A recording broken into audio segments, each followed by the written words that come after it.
Isa pala akong rich kid. By 2 ears is body. Maraming salamat sa pagtangkilik. Huwag kalimutang mag-comment, like and share. At kung hindi ka pa nakasubscribe sa aking channel, maanong pindutin ang subscribe button at pakihit na din ang notification bell para maging updated ka sa aking mga videos. The Secretly Rich Man. Kabanata 601. Ito ay isang tawag mula kay Zack.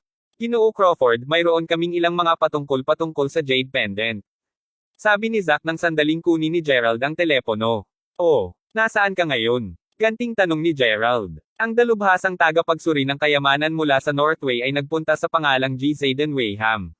Nakilala siya ni Gerald noon sa celebrity party at nag-toast din sila sa araw na iyon. Dahil mayroon siyang ilang mga isyu na haharapin noon, sinabi ni Gerald kay Zack na isama si G6 upang makilala si G. Wayham. Si G6 mismo ang nakakaalam na ang Jade Pendant ay ginawa timog kanluran ng lalawigan ng Salford. Gayunpaman, ang mga detalye tungkol sa mga pinagmulan nito ay naging malabo hanggang sa puntong ito. Ang tawag ni Zack ay isang palatandaan na sa wakas ay nakakita sila ng kung ano. Nasa manor ako ni G. Wayham kasama si G. ngayon. Nais mo bang lumapit ngayon, G. Crawford? Malapit na ako doon. Matapos ang pagbitay, sinabi niya kay Yol at sa iba pa ang tungkol sa kanyang plano bago dumiretso sa manor ni Mr. Wayham. Si G. Wayham at ang kanyang pamilya ay may maraming impluensya pati na rin ang isang mabuting reputasyon. Habang sila ay kilala sa kanilang negosyo sa North Bay, ang negosyo ni G. Wayham ay talagang nagsimula sa Mayberry. Dahil ang bayan ni G. Wayham ay nasa Mayberry din, naging makatuwiran lamang para sa kanya na bumalik sa kanyang tinubo ang bayan ngayon na mas matanda na siya. Sa panahon ng partido ng tanyag na tao, ang Wayhams ay nakita bilang isang sikat at maimpluwensyang pamilya. Tiyak na pipigilan ni Gerald ang malamig na pagtrato sa ganoong pamilya. Hindi sa anumang oras dumating si Gerald sa manor ni Wayham. Natagpuan niya si G. Wayham na nagkakaroon ng tsaa kasama ang parehong Zack at G6. Ginoo Crawford. Magalang na sinabi ni na Zack at G6 nang tumayo sila. Matapos tumango papunta sa kanila, humarap siya kay G. Wayham bago sabihin, maraming salamat sa iyo, G. Wayham. Hindi kailangang maging napakamagiliw, G. Crawford. Mangyaring upuan. Matapos ang isang maikling pagbati, agad na humabol si G. Wayham. Ginoo Crawford, ang pendant na ito ay nagmula sa isang pamilya mula sa Wendell City sa lalawigan ng Salford. Kahit na ang ganitong uri ng jade ay napakabihirang, pinalad ako upang pumunta sa Wendell City kasama ang aking Panginoon mga 50 taon na ang nakalilipas. Bumalik noong una ko itong nakita, isang binata na lokal sa lungsod na iyon ang nakasuot nito. Dapat itong simbolo ng kanilang pamilya. Paliwanag ni G. Wayham. At anong pamilya iyan? Nag-aalalang tanong ni Gerald. Sa buong katapatan, hindi talaga interesado si Gerald na tulungan ang kanyang ama na hanapin ang babaeng Zara na iyon. Gayunpaman si Keita ay halos kapareho ni Zara, ang babaeng hinahanap ng kanyang ama sa lahat ng oras na ito. Ito ang nag-uusisa kay Gerald. Si Keita ba ang aking step-sister na nagbabahagi ng parehong ama sa akin ngunit may ibang ina? Bakit parang napakalapit ko sa Keita tuwing nakakasalubong ko siya? Mayroong tiyak na malansa sa pangyayari. Dahil hindi sasabihin sa kanya ng kanyang ama ang totoo kahit gaano pa siya tinanong ni Gerald, susuriin mismo ni Gerald ang bagay na iyon. Umiling-iling si Wayham nang sinabi niya, pinag-uusapan ko lang ito kapwa sina G6 at G-Lyle kanina. Medyo bata pa ako noon at nasulyapan ko lang ang binata na nagsusuot ng pendant na iyon minsan. Huwag kang magkamali, malinaw kong natatandaan na nakikita ang pendant na iyon noon, ngunit hindi ko talaga alam kung aling pamilya siya kabilang sa Wendell City. Nakatingin pa ako sa ilang malalaking pamilya sa Wendell City kasama si G-Lyle ngayon lang, ngunit wala sa mga malalaking pamilya ang may ganitong uri ng tradisyon. Sabi ni G. Wayham. Nakikita ko. Kaya, dahil alam namin na nagmula ito sa Wendell City, sigurado akong hindi ito magiging mahirap na mag-imbestiga dito. Sagot ni Gerald habang ngumiti ng mahina. Habang nagsisimula silang magsalita tungkol sa iba pang mga bagay, biglang tumayo si G. at lumakad papunta sa isang relong pandulo. Nagtataka sa pagtitig nito, tinanong niya kung hindi ako nagkakamali, ang pendulum relo na ito ay mula pa noong dekada 1900. Tama ba ako, G. Wayham? Tumango si G. Wayham bago sumagot, sa katunayan, ito nga. Ginawa ito sa bansa at noon, inilagay pa ito sa tanggapan ng Pangulo. Paano mo nagawa na makuha ang iyong mga kamay sa isang bagay? Nagtanong kay G6, na mangha. Ito ay regalo sa kaarawan mula sa Lungs of Yanken. Sagot ni G. Wayham na may chuckle. Dahil casual na binanggit ni G. Wayham ang Long pamilya, malinaw na hindi alam ni G. Wayham ang hidwaan sa pagitan ni Gerald at ng mga Long. Kabanata 602. Ngumiti lamang ng mahina si Gerald habang humihigop ng tsaa. Huli na ngayon, lolo. Maraming mga bisita ngayon. Sa sandaling iyon, isang batang babae na nakasuot ng pijama ang dahan-daang bumaba ng hagdan habang nakatitig kay Gerald at sa iba pa na nagtataka. Ah, Lisa, halika dito at batiin mo si G. Crawford. Hindi ka ba masyadong mausisa tungkol sa kanya bago ito? Sabi ni G. Wayham habang nakangiti. Siya si G. Gerald Crawford. Tanong ni Lisa nang makarating sa huling hakbang. Nang makarating siya sa kanya, iniskan siya mula ulo hanggang paa bago sumimangot ng bahagya. Kagad pagkatapos, chuckled siya bago sinabi, masarap makipagkita sa iyo, G. Crawford. Ako si Melissa Wayham ngunit matawag mo lang akong Lisa. Ang kasiyahan na makilala din kita, Lisa. Tawagin mo na lang akong Gerald. Sagot ni Gerald habang inaabot ang kanyang kamay upang kamayan siya. Si Lisa ay napakaganda at pagkatapos ng pakikipag-usap sa kanya ng ilang sandali, nalaman niyang medyo mapagbigay din siya sa iba. Ang unang impression sa kanya ni Gerald ay hindi masama, to say the least. Ano pa siya ay medyo magaling ding magsalita. Pinag-usapan niya ang lahat ng mga uri ng bagay kasama si Gerald. Kaya ikaw si G. Crawford, ha? Anong uri ng libangan ang madalas mong makibahagi? Tanong ni Melissa. Hindi ako madalas na dumalo ng maraming mga aktibidad upang maging matapat, sagot ni Gerald habang umiling. Manalo ka. Tumanggi akong maniwala dyan. Sigurado akong nasisiyahan ka palagi sa nilalaman ng iyong puso. Habang sinasabi niya iyon, tawa ng tawa si Lisa. Maya-maya, parang may naalala siya. Nag-udyok ito sa kanya na magtanong, sa pagsasalita nito, nakilala ko ang ilang mga kaibigan dito sa Mayberry. Magkakaroon kami ng pagtitipon bukas ng hapon at ituturing ko sila sa isang pagkain. Kung malaya ka, gusto mo bang sumama, Gerald? Nanatiling tahimik si Gerald sa kanyang panukala. Napakasungit, Lisa. Bakit gusto ni G. Crawford na magpaloko sa iyo at sa iyong maliikot na kaibigan?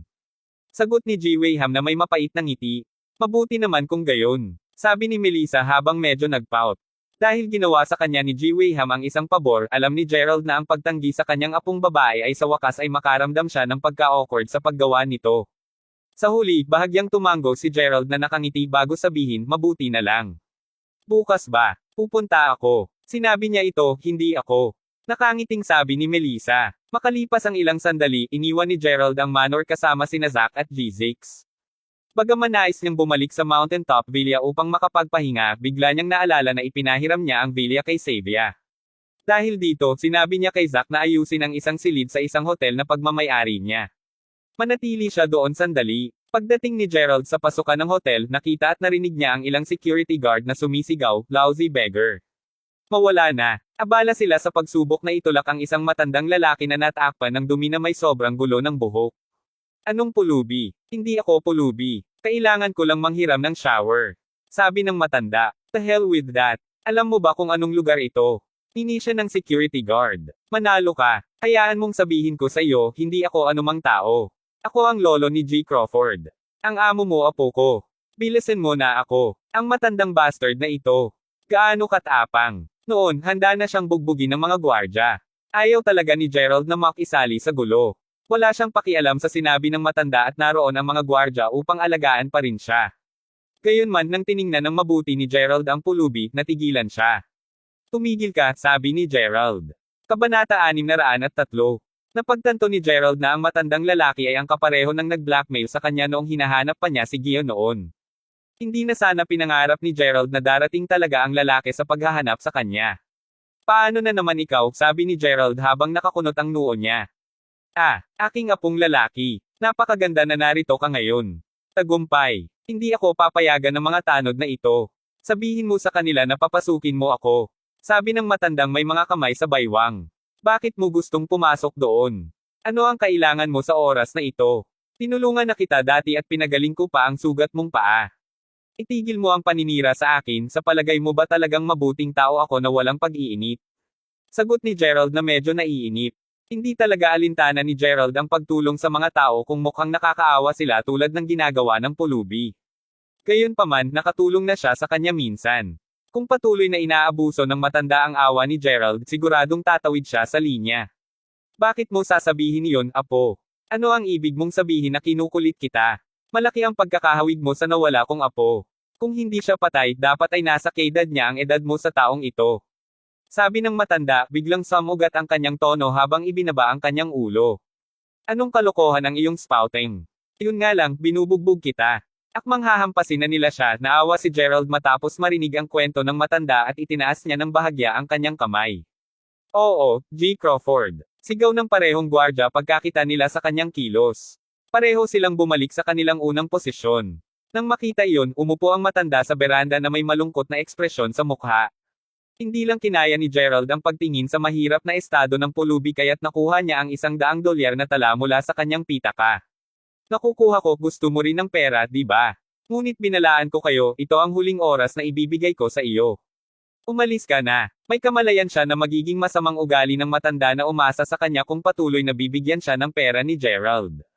Gayunpaman, hindi tulad ng pipigilan ni Gerald ang kanyang sarili sa paggawa nito. Ang matanda ay medyo matanda na at hindi niya basta pumikit at hinayaan ang iba na bugbugin siya. Hindi pera ang gusto ko, apo ko. Gusto ko lang pumasok at maligo. Tingnan mo lang kung gaano ka ba ang damit ko.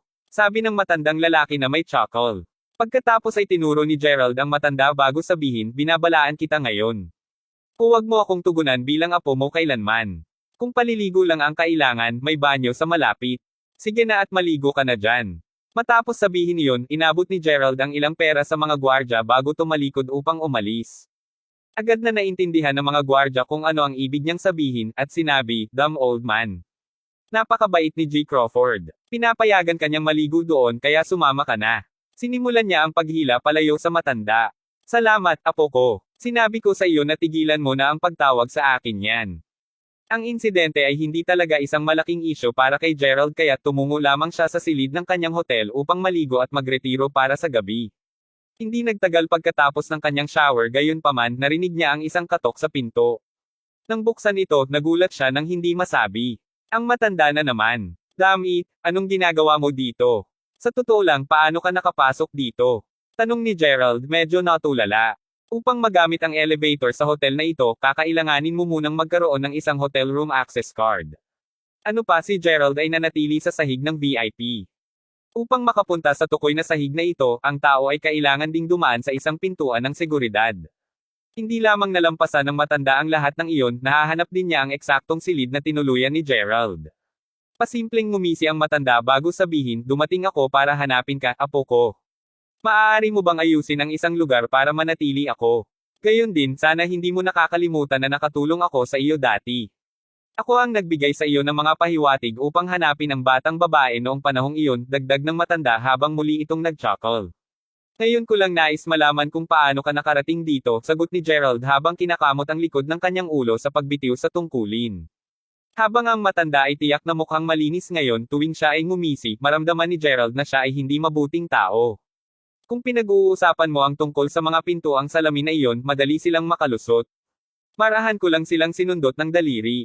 Ang lahat ng mga makina doon ay wala sa kaayusan din kaya ganoon ako tumayo dito. Nang matapos ang matanda sa kanyang paliwanag, isang malakas na ingay ang narinig. Kabanata 604.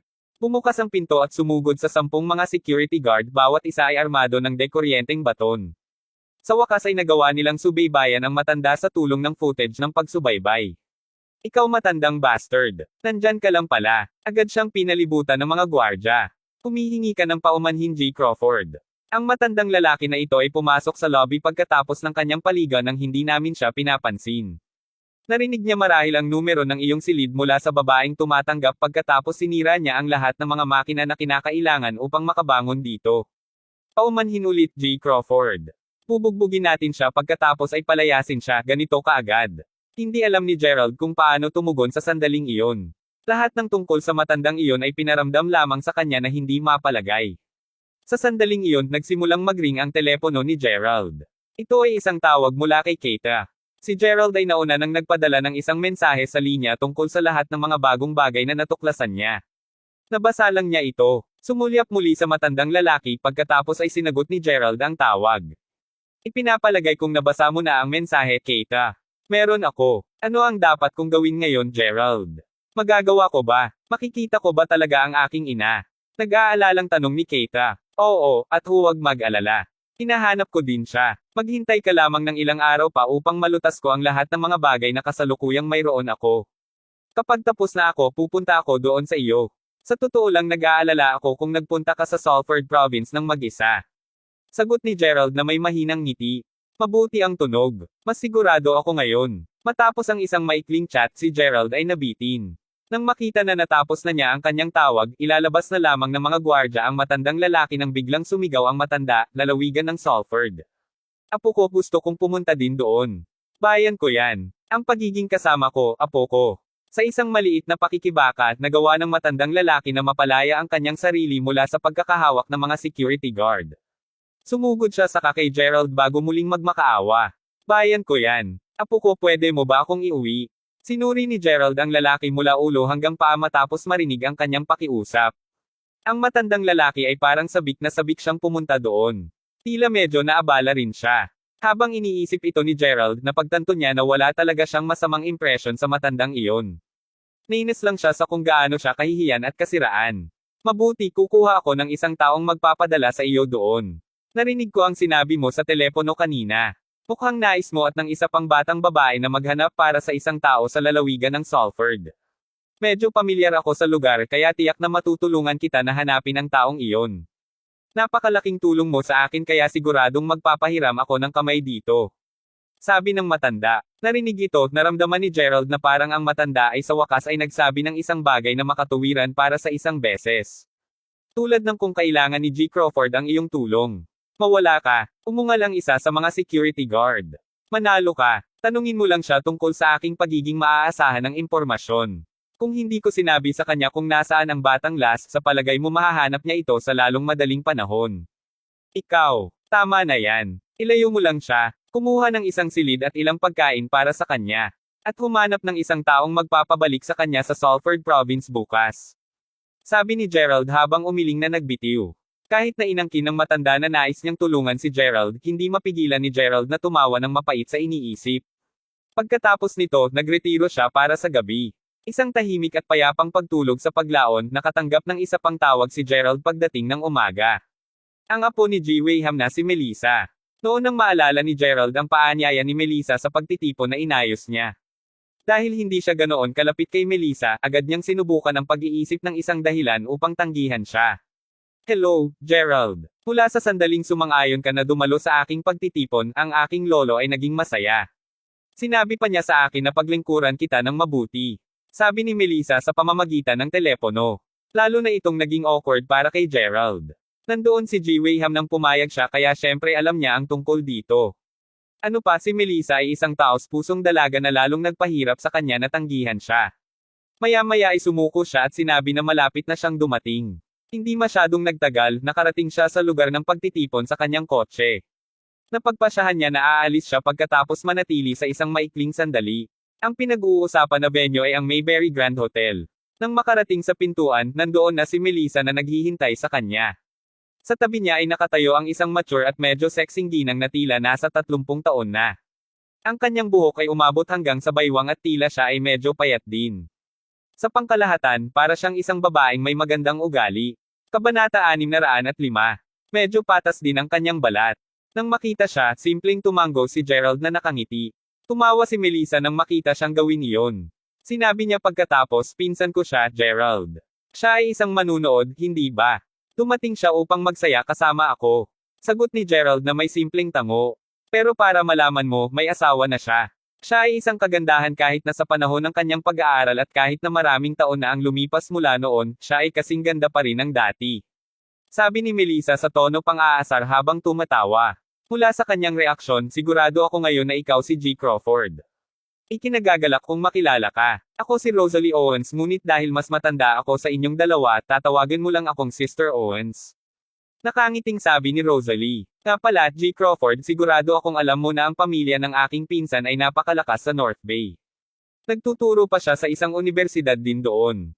Dagdag ni Melissa. Tumango muli si Gerald habang binabati, ang sarap na makilala rin kita, Sister Owens. Pumasok na silang tatlo. Hindi nagtagal, isang marangyang kotse na mukhang hindi bababa sa $150,000 ang dumating sa pasukan ng hotel. Lumabas ang driver ng kotse at magalang na binuksan ang pintuan ng upuan ng pasahero sa tabi mismo ng driver. Lumabas ang isang mayamang binata na may suot na may hawak na mamahaling naghahanap ng relo sa bulsa. Ginoo mahaba, magalang na sabi ng driver.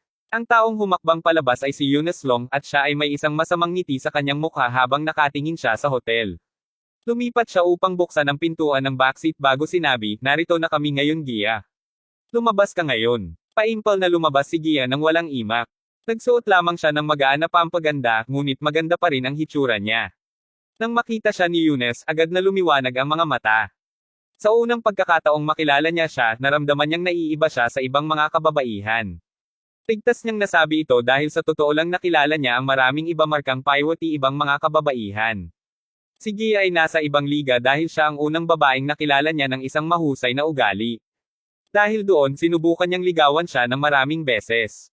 Dahil siya ang pangatlong batang Panginoon ng Long pamilya sa Yanken, hanggat inaprobahan niya ito, isang walang katapusang bilang ng mga batang babae ang masayang magtatapon sa kanya. Sa mga oras na iyon siya pa ang nakikipag-move on sa kanya. Lohikal lamang na mahulog siya sa kanya, o kahit papaano ang naisip niya. Gayunpaman, hindi man lang siya binigyan ng pansin. Matapos ang ilang pagsisiyasat, nalaman niya na nahulog siya sa iba. Iyon ang sandali nang sinimulan ni Jilong ang pagpindot sa mga quartering 10. Maya-maya, napilitan niya si Gia na kumain kasama niya. Nako, huwag kang masyadong malungkot, Gia. Kahit na medyo ako ay isang yulubi, medyo mabuting tao pa rin ako. Alam mo, maraming mga tao doon na lumilitaw na maganda ngunit sa totoo lang itinatago lamang nila ang kanilang totoong mga kulay. Walang gaanong mga tao doon na prangka at tapat ako. Salamat ngunit ako ang magiging hukom niyan. Malamig na sabi ni Gia. Kahit anong sabihin mo. Ngayon, halika na. Nakangiting sagot ni Eunice. Matapos sabihin iyon, inunat niya ang kanyang kamay at pilit yakapin ang baywang ni Gia ngunit agad siyang umiwas bago tumingin sa kanya. Hindi ba kita mahawakan kahit bahagya? Pakasalan kita, sabi ni Eunice. At sino ang nagpasya? Hindi ako pumayag na makipagtalik sa iyo. Mag-aasal ka, Jilong. Sinabi ni Gia na medyo pa. Bukod sa naiinis, wala siyang ibang nararamdaman para sa kanya. Dahil ang kanyang pamilya ay nahaharap sa isang krisis, pinayuhan siya ng kanyang mga magulang na makasama siya alang-alang sa kanila. Matapat niyang sinubukan ang kompromiso sa Longs upang siya ay marahan, ngunit sa kalaunan ay tatanggapin si Eunice. Gayunpaman sa huli, alam niyang nabigo siya. Nakaramdam lamang siya ng pagkasuklam sa kanya, at mayroong zero na pagkakataon para sa anumang iba pang mga damdaming bumuo. Kabanata 606. Siya ay naiinis sa kanya na nagsimula na siyang punan ang kanyang ulo ng mas matinding mga ideya. Tinaluhan lamang ni Gia ang pagkain sapagkat hinimok siya ng kanyang ama na pumunta sa araw na iyon. Sa pag-iisip sa likod, hindi siya sigurado kung dapat niyang gawin ang unang hakbang na iyon. Aba, hindi talaga mahalaga. Ang pakikipag-ugnayan ay magaganap maaga o huli. Huwag nating pag-usapan ito ngayon. Halika, pasok na lang tayo. Sabi ni Eunice habang dinadala siya sa hotel. Samantala, kakapasok lang ni Gerald sa isang pribadong silid. Si Melissa ay nag-imbita ng maraming mga tao sa araw na iyon at bukod sa kanyang pinsan, si Rosalie, karamihan sa iba pa ay mga kabataan na mukhang nasa edad na pareho. Ang ilan sa kanila ay tila galing sa Mayberry habang ang iba ay nagmula sa ibang lugar. Ang nag-iisa lamang ay lahat sila ay tretuhin si Gerald ng lubos na magalang at magalang. Lalo na ito para kay Melissa na patuloy na naghahain sa kanya ng pagkain habang nakaupo siya sa tabi niya. Inimbitahan pa ni Melissa si Gerald na magsaya kasama sila ng gabing iyon dahil may isa pang pangkat ng mga kaibigan na dadalo noon. Kahit na planong umalis muna si Gerald matapos umupo sandali doon, hindi nagtagal at pumasok na sila sa silid, iniutos ni Melissa na ihain ang pagkain.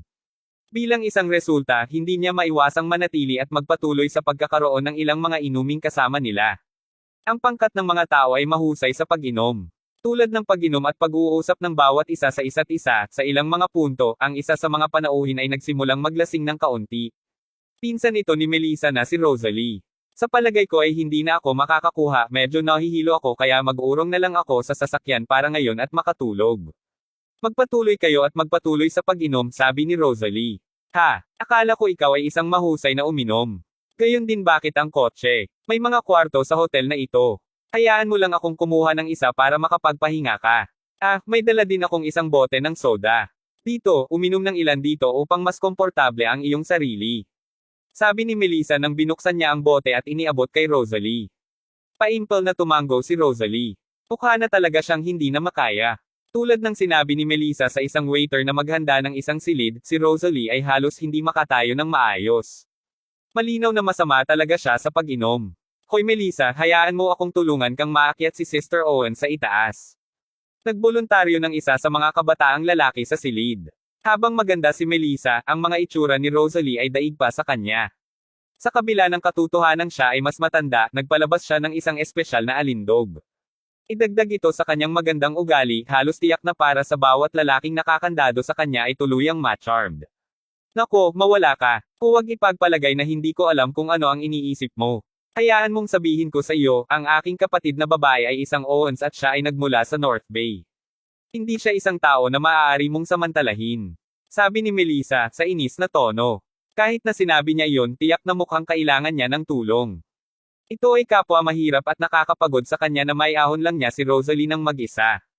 Tumingin siya sa kay Gerald bago sabihin, may tiwala ako sa iyo, G. Crawford.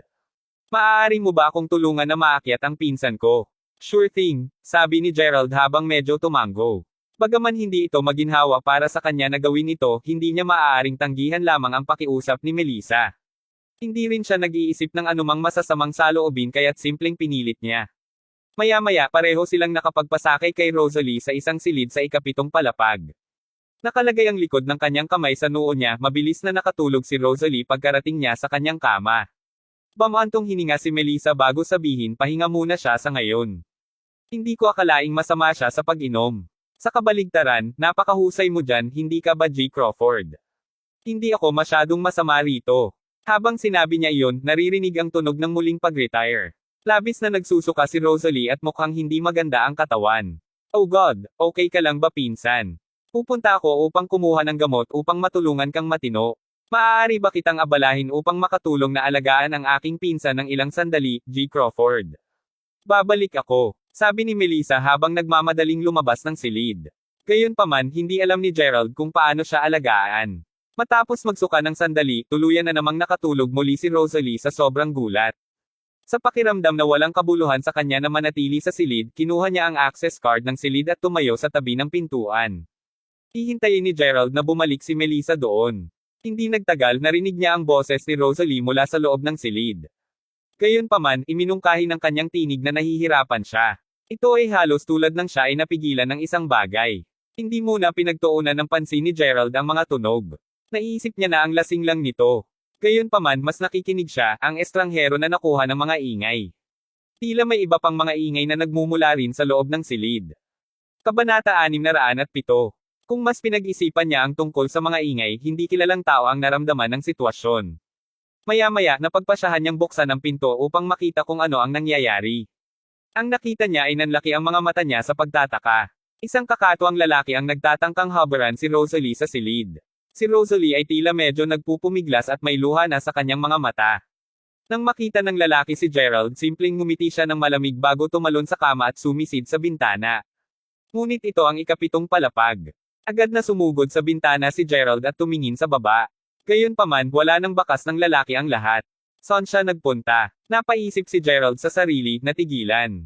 Paglingon upang suriin si Rosalie, nakita ni Gerald na namumula ng malalim.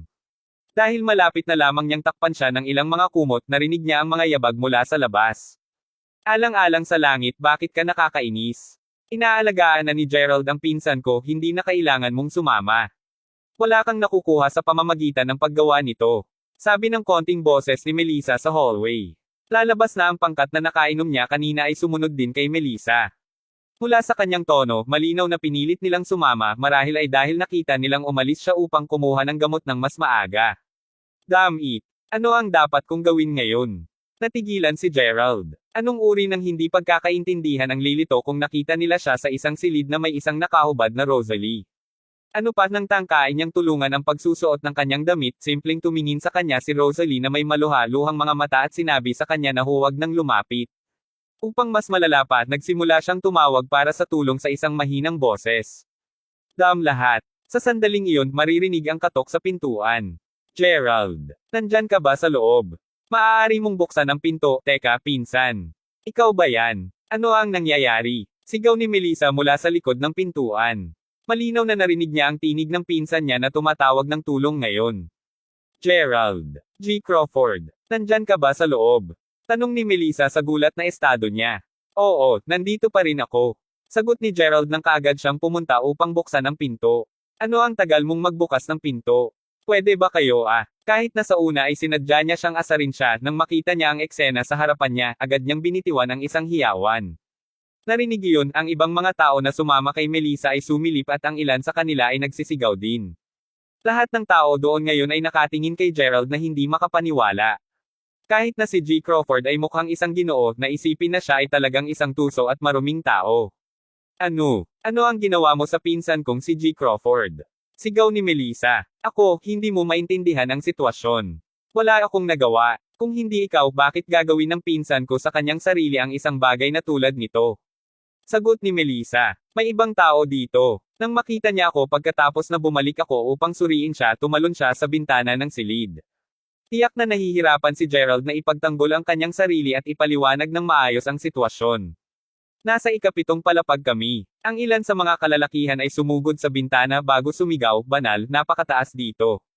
Kung ang sino mang tumalon mula sa taas na ito, sila ay lumpo habang buhay kung hindi sila mamamatay. Habang tinakpan ni Melissa si Rosalie ng ilang mga kumot, sinabi niya, pinagkakatiwalaan kita, G. Crawford. Upang isipin na napakarumi mo at wicked. Hindi ako naniniwala na pinuri ka talaga ng aking lolo sa pagkakaroon ng mabuting pag-uugali. Nakakadiri ka sa kanilang pagdating. Tama siya, hindi kailanman naisip sa akin na si G. Crawford ay talagang isang tulad nito. Itinago niya ng maayos ang totoong mga kulay niya. Kahit papaano ang ibang mayaman na tagapagmana ay kumikilos ng direkta. Naiinis na sabi ng isang batang babae. Sumusumpa ako sa Diyos, hindi ako kasali dito. Ang lahat ay isang malaking hindi pagkakaunawaan. Pumunta tingnan ang footage ng surveillance. Nakatayo ako sa labas ng buong oras na ito. Sagot ni Gerald. May isang tao na agad na nagpunta upang abisuhan ang manager. Hindi nagtagal bago dumating ang manager. Kunin mo sa akin ang footage ng surveillance para sa sahig na ito sa tamang oras na ito. Utos ni Gerald. Footage ng surveillance. Paumanhin G. Crawford, ngunit ang aming surveillance system ay nawala sa order kahapon. Medyo nababalisa ako tungkol dito dahil hindi pa namin ito maaayos. Sagot ng manager. Paano mo malalaman kung sino ako? Kabanata 608. Ito ang tinanong ni Gerald habang nakatingin siya sa manager. Humihingi ng paumanhin ang manager ng paumanhin ng sinabi, nakilala kita minsan sa silid ng komersyo, G. Crawford. Gayon din, ang iyong nakatatandang kapatid na babae, CEO Jessica Crawford, ay nagbigay sa akin ng maraming pansin sa nakaraan. Imposibleng hindi ko malaman kung sino ka. Manalo ka. Itigil ang pagsubok na maglagay ng palabas dito, Gerald. Sa literal ang lahat sa Mayberry na kasangkot sa larangan ng negosyo ay kailangang magbayad ng kahit ilang respeto sa iyo. Alam namin na pareho kayong nasa magkabilang panig. Bakit nasira ang system ng surveillance ngayon? Hindi mo ba naisip na medyo masyadong nagkataon? Galit na sabi ni Melissa sa malakas na boses. Noon, maraming iba pang mga tao na natutulog sa gabi ay lumabas ng kanilang mga silid upang makita kung ano ang tungkol sa kaguluhan. Hindi nagtagal bago naging masikip ang mga pasilyo ng sahig. Maya-maya lang nagsimula na rin ang tsismis. Ano ang nangyayari? Lumilitaw na ang ilang mayamang tagapagmana ay nakakita ng isang lasing na batang babae at hinayla siya papasok sa isang silid. Buti na lang pinigilan siya ng pinsan ng babae bago siya ma-rape. Ngunit talaga kahit na kung ano ang isang masamang tao siya. Oh Lord, at dito ko naisip na masusaksihan ko lang ang mga ganitong bagay sa telebisyon. Hindi ako makapaniwala na nangyari din ito sa totoong buhay. Nakasusuklam. Habang nagpapatuloy ang mga talakayan, ang ilang taong hindi alam ang nakikipag-ugnay sa hotline ng balita. Habang ang lahat ng nangyayari, si Eunice ay nakikipagkainan kasama si Gia sa ikatlong palapag ng hotel. Ang Mayberry Grand Hotel ay isang hotel na ipinagmamalaki ang sarili sa aliwan, libangan, at karanasan sa kainan. Ang dalawa ay kasalukuyang nakaupo sa isang napaka-engranding mukhang restaurant. Sa kabila nito, kumagit lang si Gia sa kanyang pagkain. Sa sandaling iyon, isang pangkat na mga customer ang pumasok sa restaurant. Matapos makaupo sa mesa sa tabi ng duo, sinimulan nilang talakayin kung ano ang nangyari sa itaas. Hoy, narinig mo na, may isang malaking nangyayari sa ikapitong palapag. Matapos makinig sa mga snippet ng sasabihin nila, sinipsip ni Eunice ang kanyang pulang alak bago sabihin bakit maraming mga masasama at maruming tao sa mundo. Pagkatapos ay nagpatuloy siyang ngumiti ng banayad. Si Gia naman, bahagyang sumimangot. Kaya ano ang nangyari pagkatapos nito? Nagtatalo pa ba sila tungkol doon? Talagang hawakan sino ang pinag-uusapan na mayamang tao. Narinig ko na siya ay isang taong sobrang nakakaimpluwensya at makapangyarihan. Hindi ako masyadong sigurado, ngunit ang ilan ay nagsabing si G. Crawford mismo. Sabi ng isa sa mga nakaupo. Ano? G. Crawford? Imposible yun, di ba? Well, syempre ito. Bakit niya gagawin ang ganoong bagay? Sigaw ni Gio mula sa asol habang nakatingin sa mga taong nakaupo sa tabi nila. Ha, bakit ka nagagalit sa amin? Pinag-uusapan lang namin ang tungkol sa narinig. Kung nais mong makasiguro, umakyat ka lang at suriin ang iyong sarili. Sagot ng ibang lalaki. Gayunpaman, ano ang hitsura ni G. Crawford? Gwapo ba siya, partikular siyang mahiwaga, hindi ba? Siya ay medyo gwapo, ngunit gayunpaman, gumawa siya ng isang bagay na walang kabuluhan. Narinig ko ang ilan sa kanila na tinutugunan siya bilang Gerald o kung ano man. Sinasabi ko na siya talaga si G. Crawford. Nang marinig ang pangalan ni Gerald, bahagyang nanginag ang katawan ni Gia. Ano? Tuldok-tuldok. Ano ang sinabi mo? Ano ang pangalan niya? Tanong ni Gia nang tumayo na siya. G. Gerald. Sagot ng katabi niya, bahagyang takot. Imposible yan. Siguradong imposible. Sinabi ni Gia na lubos na hindi makapaniwala. Nang makita niya ang ilang mga tao na papunta sa taas, siguro upang masulyapan ang eksena, tumakbo din si Gia sa ikapitong palapag. Mapait na ngumiti lamang si Eunice habang pinagmamasdan ang pag-alis nito. Habang humihigop ulit siya ng pulang alak, inilabas niya ang kanyang telepono at tumawag. Maaari kang umakyat ngayon. Pagkatapos nito, nagsimula na rin siyang umakyat sa gusali. Tumabi ka, mangyaring. Mga reporter kami. Sa sandaling iyon, ang ikapitong palapag ay lalong nag-iingay. Ang sumigaw ay ang mga reporter mula sa Mayberry News at kasalukuyan silang nagmamadali patungo sa pinangyarihan. Sa anumang swerte, ang insidente ay ang magiging pangunahing balita para sa pahayagan sa susunod na araw. Si Gerald mismo ay napalibutan ng maraming tao. Wala siyang paraan upang ipagtanggol ang kanyang sarili o anumang lohikal na paraan upang ipaliwanag ang sitwasyon. Si Gio naman, kararating lang niya sa eksena at umatras siya nang hindi makapaniwala sa sandaling makita niya si Gerald. Iyon ay, imposible iyon. Ito ay preposterous. Hindi ganun si Gerald. Mahinang bulong ni Gia sa sarili. Imposible. Tama siya dun. Nahuli ng pula. Sinubukan niyang gumawa ng hindi tama sa isang lasing na babae at maging ang biktima ay sinasabi na siya ang may kagagawan. Sinagot ng isa sa mga panauhing nakarinig ng puna ni Gia. Lisa, bakit ka nandito? Anong nangyari? Ang boses ay nagmula kay Eunice na nakakita kay Melissa habang papalapit sa eksena. Sa likuran niya ay isang pangkat na mga tanod. Eunice. Tuwang-tuwa ako na narito ka. Si Sister Owens. May nangyari sa kanya. Panipi. Kabanata 609. Ano? Si Sister Owens ang biktima. Tanong ni Eunice na tigilan. Siya ay. Sagot ni Melissa bago ipaliwanag ang lahat ng alam niya tungkol sa insidente. Si Rosalie ay unti-unting humuhupa noon. Sa kabila ng kanyang pagkahilo, sinaman pa rin niya ng tingin si Gerald ng sama ng loob. Bagaman lasing na lasing siya kanina, may sapat siyang kamalayan na malaman na si Gerald at ang pinsan niya ang tumulong sa kanya sa silid. Habang tuliro pa rin siya, may isang pilit na nagtangkang tanggalin ang kanyang damit. Sino pa ang maaaring gumawa nito kung hindi si Gerald? Ang pag-iisip tungkol dito ay nagpatubig ng mga mata ni Rosalie. Gaano kakatapang? Inaasahan kong mapagtanto mo na ang Longs ay nagkaroon ng isang mahusay na relasyon sa mga Owens para sa henerasyon. Paano ka naglakas loob na gumawa ng isang bagay na hindi wasto kay Sister Owens? Papangahas. Ang Longs of Yanken ay tiyak na magbabayad sa iyo ng isang mabibigat na presyo para dito, hindi alintana kung gaano ka malakas. Malamig na sabi ni Eunice. Ha, ang Longs of Yanken. Holy crap, ito si Jilong. Ito ay naging isang mas malaking deal ngayon. Hindi lamang ang mga Owens ang kasangkot kundi pati na rin ang Longs. Ang aking Diyos, kahit na si G. Crawford ay lubos na makapangyarihan, paano niya magagawang matiis ang puot mula sa parehong Jilong at mga Owens? Ang sitwasyong ito ay talagang nakakakuha, ang grupo ng mga tao doon ay nagsimulang bulong sa kanilang sarili matapos marinig ang lahat ng iyon. Eunice, mangyaring humingi ng hustisya sa ngalan ng pinsan ko. Halos napahiya siya sa bastard na ito. Sigaw ni Melissa. Oh, huwag mag-alala, balak kong gawin iyon ng eksakto. Sagot ni Eunice habang ngumiti siya ng masama. Matapos sabihin iyon, agad siyang nagpadala ng matuli na sipa patungo kay Gerald. Bait him up real good. Wala akong pakialam kung gaano siya fucking rich. Siya ay sapat na nakabold upang mapahiya ang isang Owens, di ba? Bugbugin mo siya ng walang awa. Sigaw ni Eunice. Narinig ang kanyang utos, ang ilan sa kanyang mga tanod ay kaagad na sumugod at pinalibutan si Gerald. Ang mga kabataang lalaki at babae na naruroon ay hindi na natatakot kay Gerald dahil nasa tabi nila si Eunice. Akmang aatake na sila, biglang sumigaw si Gia, stop. Naluluha siya habang sumisigaw. Gia, bakit ka nandito? Tanong ni Gerald, natigilan nang makita siya. Bagaman hindi siya sumagot ng salita, binalingan niya si Gerald. Halata sa kanyang mga mata ang kanyang labis na pagkadismaya. Pagkatapos ay sinabi niya kay Eunice, Mr. Mahaba, mangyaring pakawalan siya.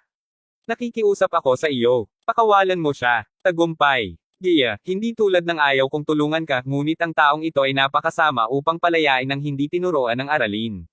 Hindi ko kayang harapin si G. Owens at ang iba pa kung wala akong gagawin ngayon. Huwag makialam dito. Malamig na sagot ni Eunice. Nakikiusap ako sa iyo. Hayaan mo na lang siya. Pagmamakaawa ni Gia. Nawalan ng pag-asa si Gia dahil sa hindi inaasahang pangyayari. Ang isiping ang taong inibig niya ay naging isang nakakainis na lalaki. Hindi niya lang ito matanggap. Gayunpaman, mas mahirap para sa kanya na panoorin lang si Gerald na binubugbog mismo sa harap ng kanyang mga mata. Nararamdaman niya ang kanyang sarili na handa ng lumuha kahit anong sandali. Nang makita ang kanyang reaksyon, nagbigay ng mahinang ngiti si Eunice. Sige na nga, Gia. Dahil sa sobrang hirap mong magmakaawa, hindi ko siya personal na magtuturo sa kanya ng isang aralin. Gayunpaman, dahil nilikha niya ang napakaraming problema, ang iba ay malaya pa ring gawin ito. Matapos sabihin iyon, winigiwi niya ang kanyang kamay sa kanyang mga nasasakupan at agad silang umatras sa eksena. Gia, wala akong nagawa sa mga ito. Kailangan mong maniwala sa akin. May sinisimula na namang mapagtanto si Gerald. Napakaraming nagkataon na nangyari ngayong gabi. Bakit nandoon ang taong iyon sa silid na iyon? At paano nga kaya nangyari si Eunice na narito mismo sa sandaling ito? Ang mga saloobin na ito ay umikot sa isip ni Gerald nang napagpasyahan niya na siya ay naayos na. Ang isang tukoy na target na maibababa. Sa kabila ng kanyang napagtanto, sa ilalim ng mga pangyayaring ito, hindi pa rin niya maipaliwanag ng maayos ang kanyang sarili. Wala akong naririnig dito. Sigaw ni Gia habang tinitigan niya si Gerald sa huling pagkakataon bago itulak ang iba sa tabi at pagmamadali sa pagbaba. Gia. Bago siya umalis kasama ang kanyang mga tanod upang abutin si Gia, sinenyasan ni Eunice ang mga mata kay Gerald nang dumaan siya sa isang lalaking nakasuot ng itim. Ang lalaking may buhok na may sobrang mapatla ang mukha ay nakatayo sa isang sulok sa buong oras na ito. Bawal kang umalis, Gerald. Utang mo sa pinsan ko ng paliwanag hinggil sa nangyari ngayon. Sigaw ni Melissa. Isang pangkat ng mga tao ang aktibong pumipigil kay Gerald na umalis sa eksena. Kabanata 610. Tulad ng pakiramdam ni Gerald na naabot na niya ang bato sa ilalim, naramdaman niya ang isang ginaw na tumakbo sa kanyang gulugod habang ang isang kamay ay nakalagay sa balikat niya. Nang siya ay lumingon, nakita niya ang isang lalaking may buhok basta isang babae ang nakatayo sa likuran niya. Naramdaman ni Gerald na halos pipilaitan ng labis na pananakot ng lalaki na nag-iisa. Tumabi ka. Ano ang ginagawa ninyo lahat dito? Sigaw ng isang matandang tinig mula sa asol. Ano ang ginagawa natin dito? Anong ginagawa mo dito, matanda? Huwag nang ipagsigawan ng iba. Ang karamihan ay nagsimulang pag-alitan ng taong unang sumigaw. Narito ako upang hanapin ang aking apo. Nakahadlang lang kayong lahat. Pang-iinis ng may-ari ng matandang tinig habang pinipisil ang sarili sa silid. Nakikita kung gaano siya bihis, ang mga tao sa silid ay nagmamadaling nagbukas ng landas para sa kanya habang sinusubukan nilang iwasan tulad ng salot. Ang lalaking may buhok na buhok sa kabilang banda pasimpleng nanlamig sa matandang lalaki habang binabawi ang kamay nito. Anong ginagawa mo? Pakawalan mo ang apo ko. Ungol ng matandang lalaki habang papalapit at itinulak si Melissa sa tagiliran. Halos hindi makapaniwala si Gerald sa mga mata niya. Ito ang matandang pulubi na patuloy na naninira sa kanya. Siya ang apo mo. Tanong ni Melissa, natigilan. Manalo ka. Ano, hindi ba magkamukha tayo? Aking apo, hinanap kita ngayon ngunit sinabi ng pangkat ng mga tao na wala ka doon. Akala ko inabandona mo ako at nagtungo sa Salford Province ng mag-isa. Natutuwa akong nandito ka pa rin, ngayon umalis na tayo. Hindi man lang mag-abala ang matandang nagtanong tungkol sa mga detalye ng insidente na nahanap na ni Gerald. Paimpal niyang hinawakan ang braso ni Gerald at sinimulang hilahin siya palabas ng silid. Sino ang nagsabing maaari kang umalis? Ungol ng lalaking may buhok na buhok, parehong malabong at mabangis ang kanyang mga mata habang sinubukan niya agad na hawakan ang kabilang braso ni Gerald. Gayunpaman, ang kanyang pagtatangka ay naharang nang hawakan ng matanda ang palso. Matapos ianggat ng matanda ang kanyang kamay palayo sa braso ni Gerald, agad na umatras ng paatras ang matandang buhok, tumama ang likod sa pader. Sa sandaling iyon, ang malabaang buhok na kabataan ay nagsimulang pawis ng husto. Ang nagawa niya lang ay ang pagtitig sa matandang gulat na gulat. Alam ni Gerald na ang tanging paraan niya ng pagtakas sa sandaling iyon ay sa pamamagitan ng pag-asa sa matandang iyon. Kaya, nanatili lamang siyang tahimik habang inaakay siya ng matandang lalaki sa exit. Ayos ka lang ba, apo ko? Nakangiting tanong ng matanda. Nakatayo sila ngayon sa tabi ng tabing ilog sa isang park. Mabuti na lang ako. Salamat Ginoo, sagot ni Gerald, ang boses nito ay puno ng pasasalamat. Kung hindi lumitaw ang matanda kanina, marahil ay nandyan pa rin si Gerald na sinusubukang ipaliwanag ang kanyang sarili. Ito ay medyo malinaw na hindi siya madaling umalis.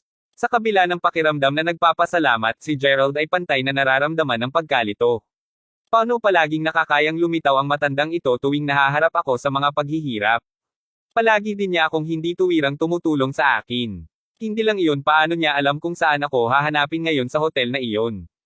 Habang iniisip ito ni Gerald, tumingin siya sa matanda bago nagtanong, Sir, paano mo talaga ako nahanapin ngayon? Inistalkan mo ba ako sa buong oras na ito? Pagkakausap pa lang ni Gerald ay tila nahihiya ang matanda. Sa lahat ng pagiging matapat, ako ay tinulungan mo na ako dati, tandaan mo. Dahil alam kong nasa kaguluhan ka, hindi lang ako nakapikit. Alam kong kailangan kong tumulong anuman ang mangyari. Ngumiti muna siya bago nagpatuloy, pinayagan mo akong maligo at ginanom pa ako sa pagkain kahapon. Sa palagay ko masasabi mong pareho tayo kahit ngayon. Nabanggit mo ako na nasa problema. Paano mo eksaktong nalaman ang tungkol doon? Ang matanda ay biglang tila mas misteryoso kaysa sa inakala ni Gerald sa una. Well, nakikita mo, natutulog ako sa garahe kagabi at nagkataon na narinig ko ang ilang mga tao na tinatalakay kung paano ka my frame ngayon. Matapos kong marinig ang plano nila, tumakbo kaagad ako para hanapin ka. Tulad ng inaasahan, nahulog ka mismo sa kanilang bitag. Paliwanag ng matanda. Medyo nag-elaborate pa ang matanda. Habang naghahanap siya para sa isang lugar na makakapahinga sa underage garage, narinig niya ang pagtawag ni Eunice. Napagkasabwat pala ni Eunice si Melissa upang i-frame ngayon si Gerald. Ang lahat ng mga piraso ng palaisipan ay nagsasama-sama ngayon. Parehong pag-ibig at sama ng loob ay may bahagi sa kaganapang ito. Hindi katakatakang sinubukan ni Melissa ang kanyang makakaya upang anyayahan siya sa tinatawag na pagtitipon na inayos niya. Ang lahat ay isang higanteng pamamaraan lamang na nakipagsabuatan niya kay Eunice. Ang bawat hakbang ay maingat na naitinalaga. Bago pa man sabihin sa kanya ng matanda tungkol dito, naisip na ni Gerald ang posibilidad na ito. Napakaraming mga pagkakataon na nagaganap sa isang gabi para sa natural na insidente. Ngayon pa man, si Gerald ay nahaharap sa isang problema. Bakit sa lupa gugustuhin ni Melissa na i-frame ako? Ni hindi kami nagtataglay ng sama ng loob sa bawat isa. Tagumpay. Silly boy. Mas mayaman ka kaysa sa kanila ngunit masyadong mabait ka. Hindi nila kailangan ng wastong dahilan upang magbalak laban sa iyo, nakangiting sabi ng matandang lalaki habang umiling. Gayon din, ang pangyayaring ito ay mas seryoso kaysa sa kung paano mo ito naiisip. Kung hindi kita hinayla, ang iyong mga litid ay masisira ngayon. Siya ay naglalayong gawin ito sa layunin ng kurso. At tiyak na mauulit niya ang proseso ng pinsala sa litid ng maraming beses pa kung hindi kita naisave. Sabi ng lalaki batay sa nakita niya kanina. Matapos marinig iyon, napuno ng labis na takot si Gerald. Dati, ang karamihan ng mga kaguluhang naharap niya ay halos nauugnay sa mga interes. Ayaw niyang pahirapan sa iba, upang hindi siya makita bilang malupit o walang awa. Gayunpaman, sa wakas ay naintindihan ni Gerald kung ano ang ibig sabihin ng kanyang kapatid na babae. Kung ang isang tao ay hindi sapat na malupit, hindi sila makakatayo. Kahit na ang tao ay isang maimpluwensyang at makapangyarihang tagapagmana, madali pa rin silang mapahamak kung hindi sila naglalabas ng isang walang awa at malakas na sapat na aura. Matapos ang mahabang paghinga, ang mga mata ni Gerald ay dahan-daang naging malamig sa yelo. Kabanata 611. Habang nangyayari iyon, Ginoo mahaba, humihingi ako ng tawad ngunit nabigo ako. Ano? Paano mo nagawang mabaigo, Scorpion? Hindi mo ba mahuhulog ang isang tulad ni Gerald? Sinabi ni Eunice sa pamamagitan ng telepono na patulala.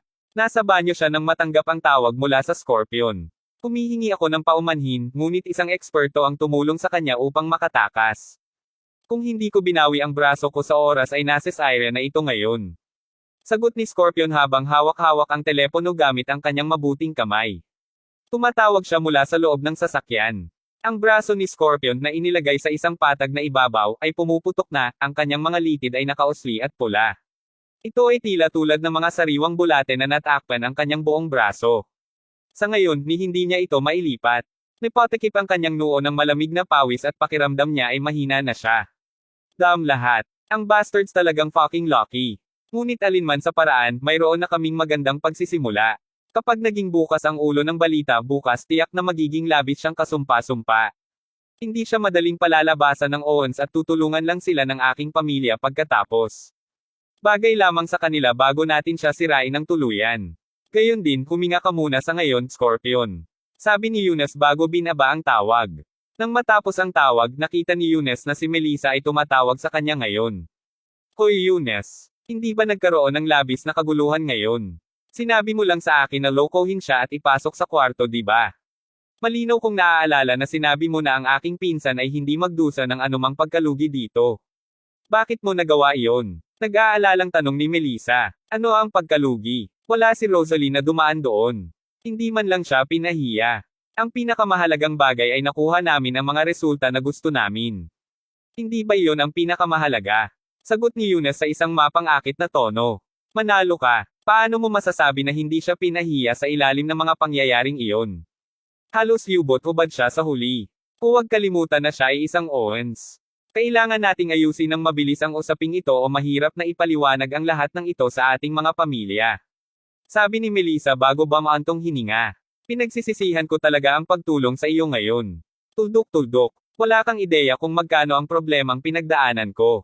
Sinamahan ko at inaaliw ko si Gerald simula kagabi, alam mo na. Sa sobrang takot ko ay tumanggi siyang dumalo sa pagtitipon ko. Kung talagang napunta siya sa paggawa nito, kakailanganin kong mag-isip ng ibang paraan upang mapunta siya doon.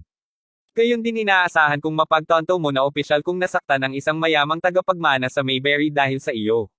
Siya at ang kayamanan ng kanyang kapatid na babae ay hindi masyadong malayo sa kung ano ang mayroon ang Longs.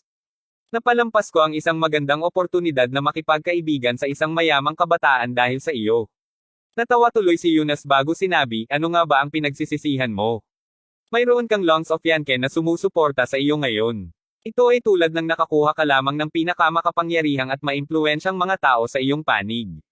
Hindi alintana kung nasaan ka sa Weston, saan man doon nasa ilalim ng impluwensya ng aking pamilya.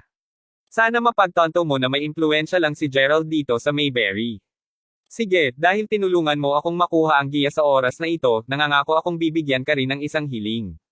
Sagot ni Eunice habang ngumiti siya ng mapait sa pagbitiw sa tungkulin. Pagkatapos lamang sabihin iyon ay nagawa niyang dahan-daang suyuan at mapayapa si Melissa. Samantala, kagagaling lamang ni Gerald sa kanyang hotel. Gayunpaman, mayroong isang natatanging pagkakaiba ngayon. Ang buong hotel ay nakapaloob. Sina Zack, Michael, at ang duo ng Drake at Tyson ay naghihintay na sa kanya sa loob. Nakatanggap sila ng ilang balita patungkol sa insidente ngayon na humantong sa kanila na bigyang pansin ito. Sa una, naisip nila na ang Longs ay mag-aalanggan at hindi sapat na matapang upang aktwal na ilipat ang kay Gerald. Gayunpaman, naka-out na ang paghuhusga ng bawat isa ay malinaw na mali. Naabutan namin ang director ng balita, J. Crawford. Inaayos na ng Fokker ang headline ng balita bukas para sa bahay. Parehong sinabi ni Drake at Tyson na sumugod sa pribadong silid. Dalhin mo siya, sabi ni Gerald sa malamig na boses habang nakaupo sa upuan ng boss. Hindi niya mapigilan. Dahil ginugol ni Eunice ang labis na pagsisikap upang ma-frame siya, kailangan niyang harapin muna ang isyu ng balita. Hindi mailantad ang paninirang puri ni Eunice kay Gerald sa anumang pangyayari. Ano ang ginagawa ninyo? Unhand me. Sigaw ng isang nasa katanghaliang lalaki na hindi nagtagal ay kinaladkad papasok sa silid ng ilang mga tanod. Ang taong pinag-uusapan ay ang director ng balita na binigyan ng bayad kay Eunice. Nagpunta siya sa pangalang Leach. Masarap makilala ka, J. Leach. Sigurado akong alam mo na kung bakit kita dinala dito ngayon. Nasaan ang mga bagay na nakuha ng iyong mga sakop ngayon? Tanong ni Gerald. Wala akong pahiwatig kung ano ang pinapahiwatig mo, J. Crawford. Gayon din kung maaari ko, mas mabuti mong isaalang-alang muli ang ginagawa mo ngayon.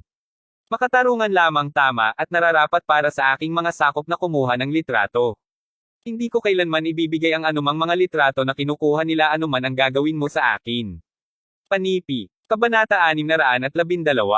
Ang tono ni J. Leach ay nagyayelong sinabi niya iyon. Makatarong tama at wastong sasabihin mo. As if naman. Mula sa kung ano ang aming nalaman, ang iyong mga nasasakupan ay naghihintay sa kanilang mga sasakyan ng hindi bababa sa 2 oras bago pa man maganap ang kaganapan.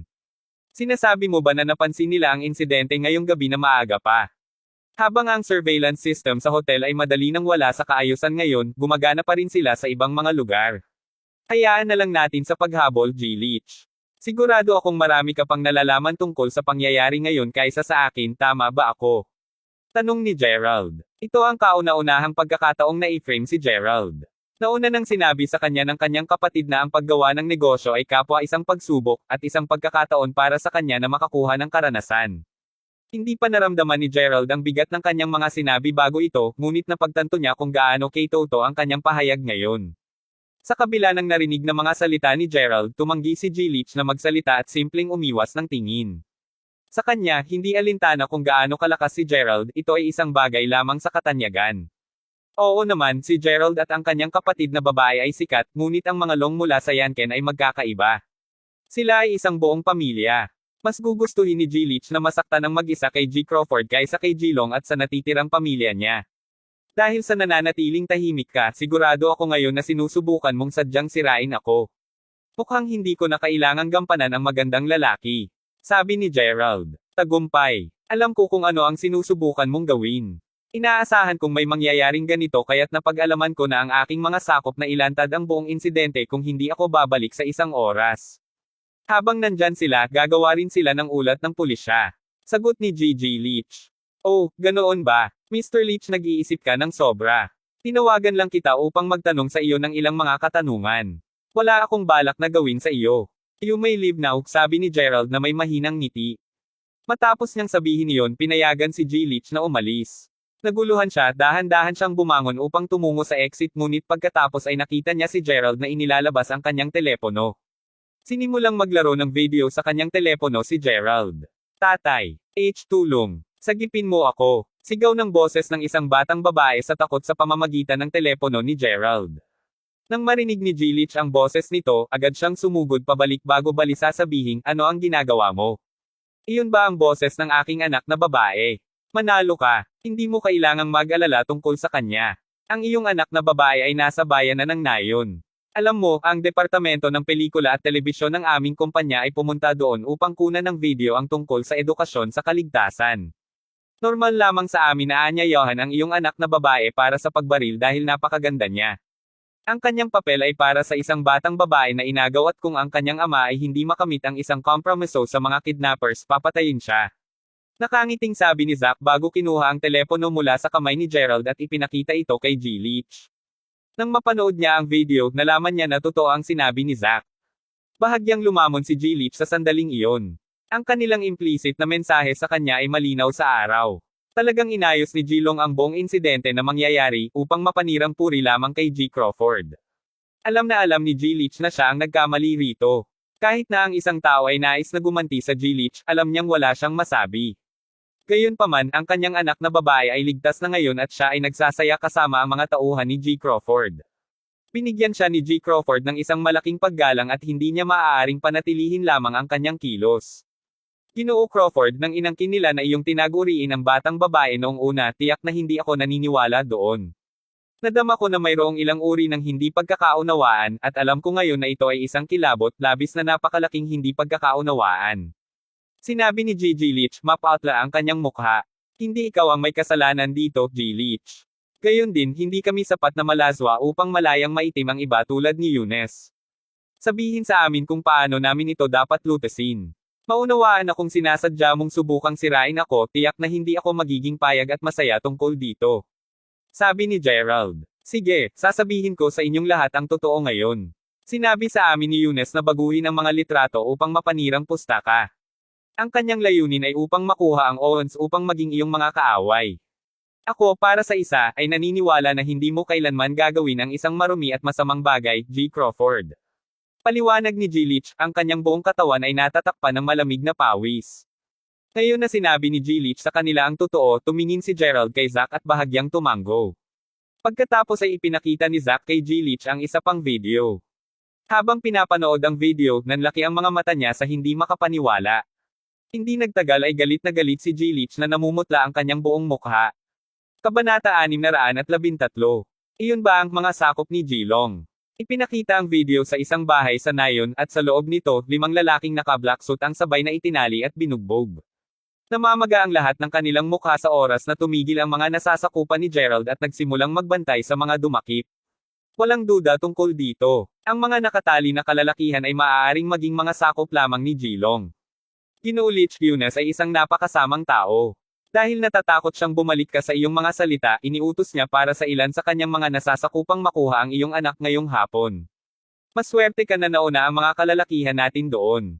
Nakangiting sagot ni Zack. Matapos marinig ang kanyang paliwanag, nagawa ni Jillich na magkasama ang buong insidente. Yun Eunice. Napakasama ng lalaking iyon. Halos lokohin ko siya. G. Crawford, malubhang nagkamali ako sa iyo sa pagkakataong ito. Sabi ni Jillich habang humihingi siya ng paumanhin na paulit-ulit na yumuko sa harap ni Gerald. Taos-puso ang kanyang paghingi ng tawad. Kung sa bagay, ang hindi direktang pagkakasangkot ni Gerald ang nagligtas sa kanyang anak na babae. Alam ni Jillich ngayon na si Eunice ay ang uri ng tao na gagamit ng lahat ng uri ng mga underhanded na mga scheme at nangangahulugan lamang upang makamit ang kanyang mga layunin. Kung talagang nakuha ni Eunice ang kanyang anak na babae, tiyak na mangyayari sa kanya ang masamang bagay kung pinili ni Jillich na kalabanan siya. Ang pag-iisip tungkol sa nag-iisa lamang na ito ay nagawa ni Jillich na may parehong pagsisisi at takot.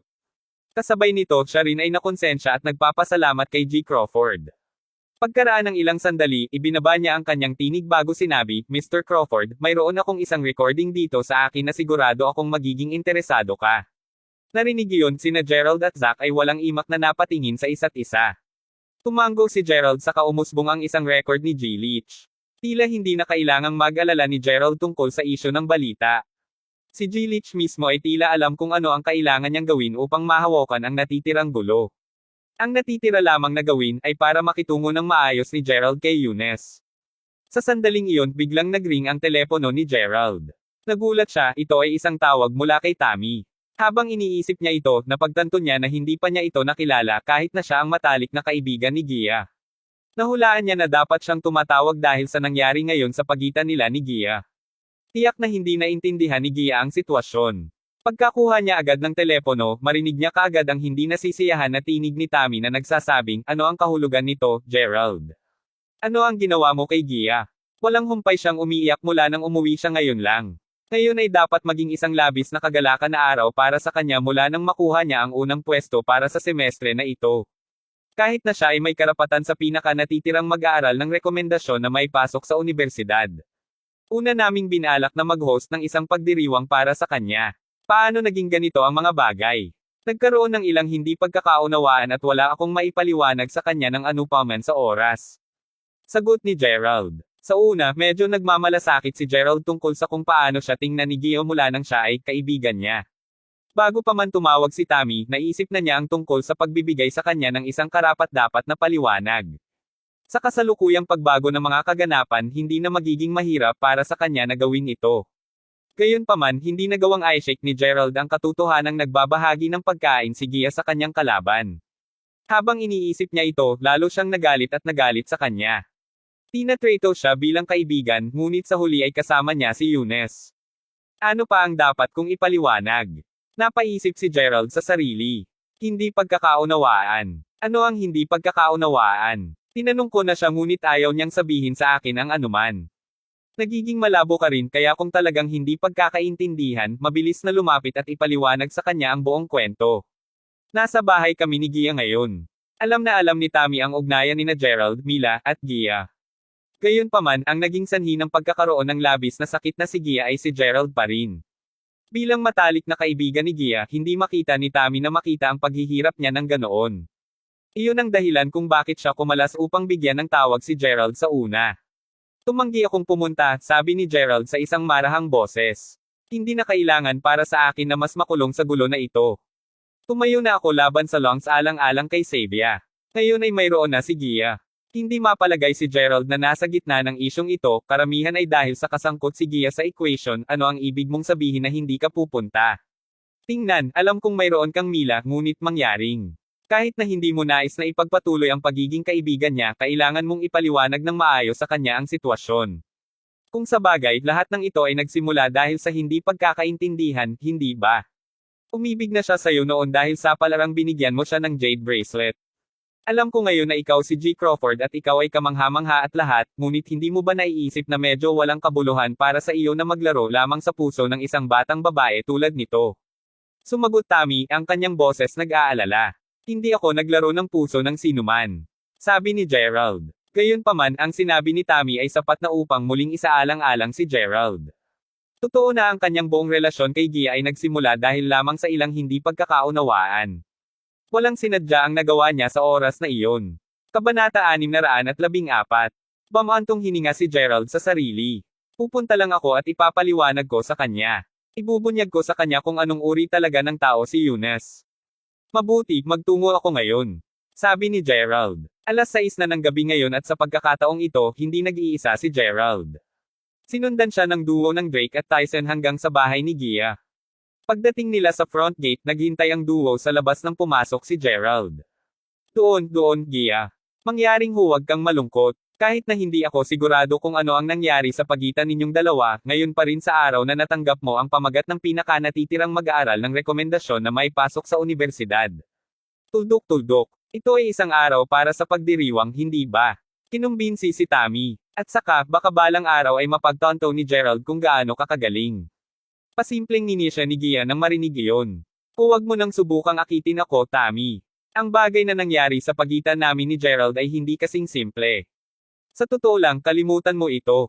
Ayoko nang pag-usapan ito. Tuwing naiisip ko siya ngayon, naiinis lang ako. Sabi ni Gia habang huminga ng malalim. Sa sandaling ito, si Gia ay nakakaramdam ng takot sa lahat ng mga kalalakihan sa pangkalahatan. Pagkatapos ng lahat, kanina pa niya nakita ng mismong mga mata nito na gaano man kaganda ang hitsura ng isang lalaki, sa huli ay magiging isang scumbag lamang sa lihim. Kung hindi pa niya nasaksihan ang eksena para sa kanyang sarili, hindi siya naniniwala na nagawa ni Gerald ang ganoong bagay. Ang isiping ang taong gusto niya dati ay hindi naiiba sa lahat ng ibang mga lalaki. O sige, hindi ko na ito pag-uusapan pa. Gayunpaman, hindi nito binabago ang katotohanang dapat kang maging masaya ngayon. Naghanda pa nga ako ng sorpresa para sa iyo. Sabi ni Tammy habang sumisipsip ng pulang alak. Tulad ng pag-uusisa ng lahat sa kung anong sorpresa ang inihanda ni Tammy, nagring ang doorbell. Ang sorpresa ay narito. Pagdating, tuwang-tuwa na sabi ni Tammy habang papunta sa pintuan. Sa pakiramdam na hindi na siya dapat magpakita ng anumang karagdagang negatibong damdamin, si Gia ay sumabog sa isang mahinang ngiti habang nakatingin sa pintuan. Gayunpaman nang makita niya si Gerald na nakatayo sa may pintuan, unti-unting nawala ang ngiti niya. Tumawa ng malakas si Tammy bago sinabi tulad ng sinabi nila, ang taong magsisimula nito ay dapat wakasan na. Tinawagan ko siya upang mapag-usapan ninyong dalawa. Maaari mong ayusin ang anumang hindi maligayang hindi pagkakaunawaan sa bawat isa ngayon. Sabi ni Tammy. Bakit ka dumating? Tanong ni Gia. Ang kanyang kaakit-akit na mukha ngayon ay kasing lamig ng yelo. Dumating ako upang ipaliwanag ang tungkol sa kung ano ang nangyari ngayon. Ang lahat ay isang malaking hindi pagkakaintindihan lamang, sabi ni Gerald. Ayokong pakinggan ito kaya wala kang dapat ipaliwanag.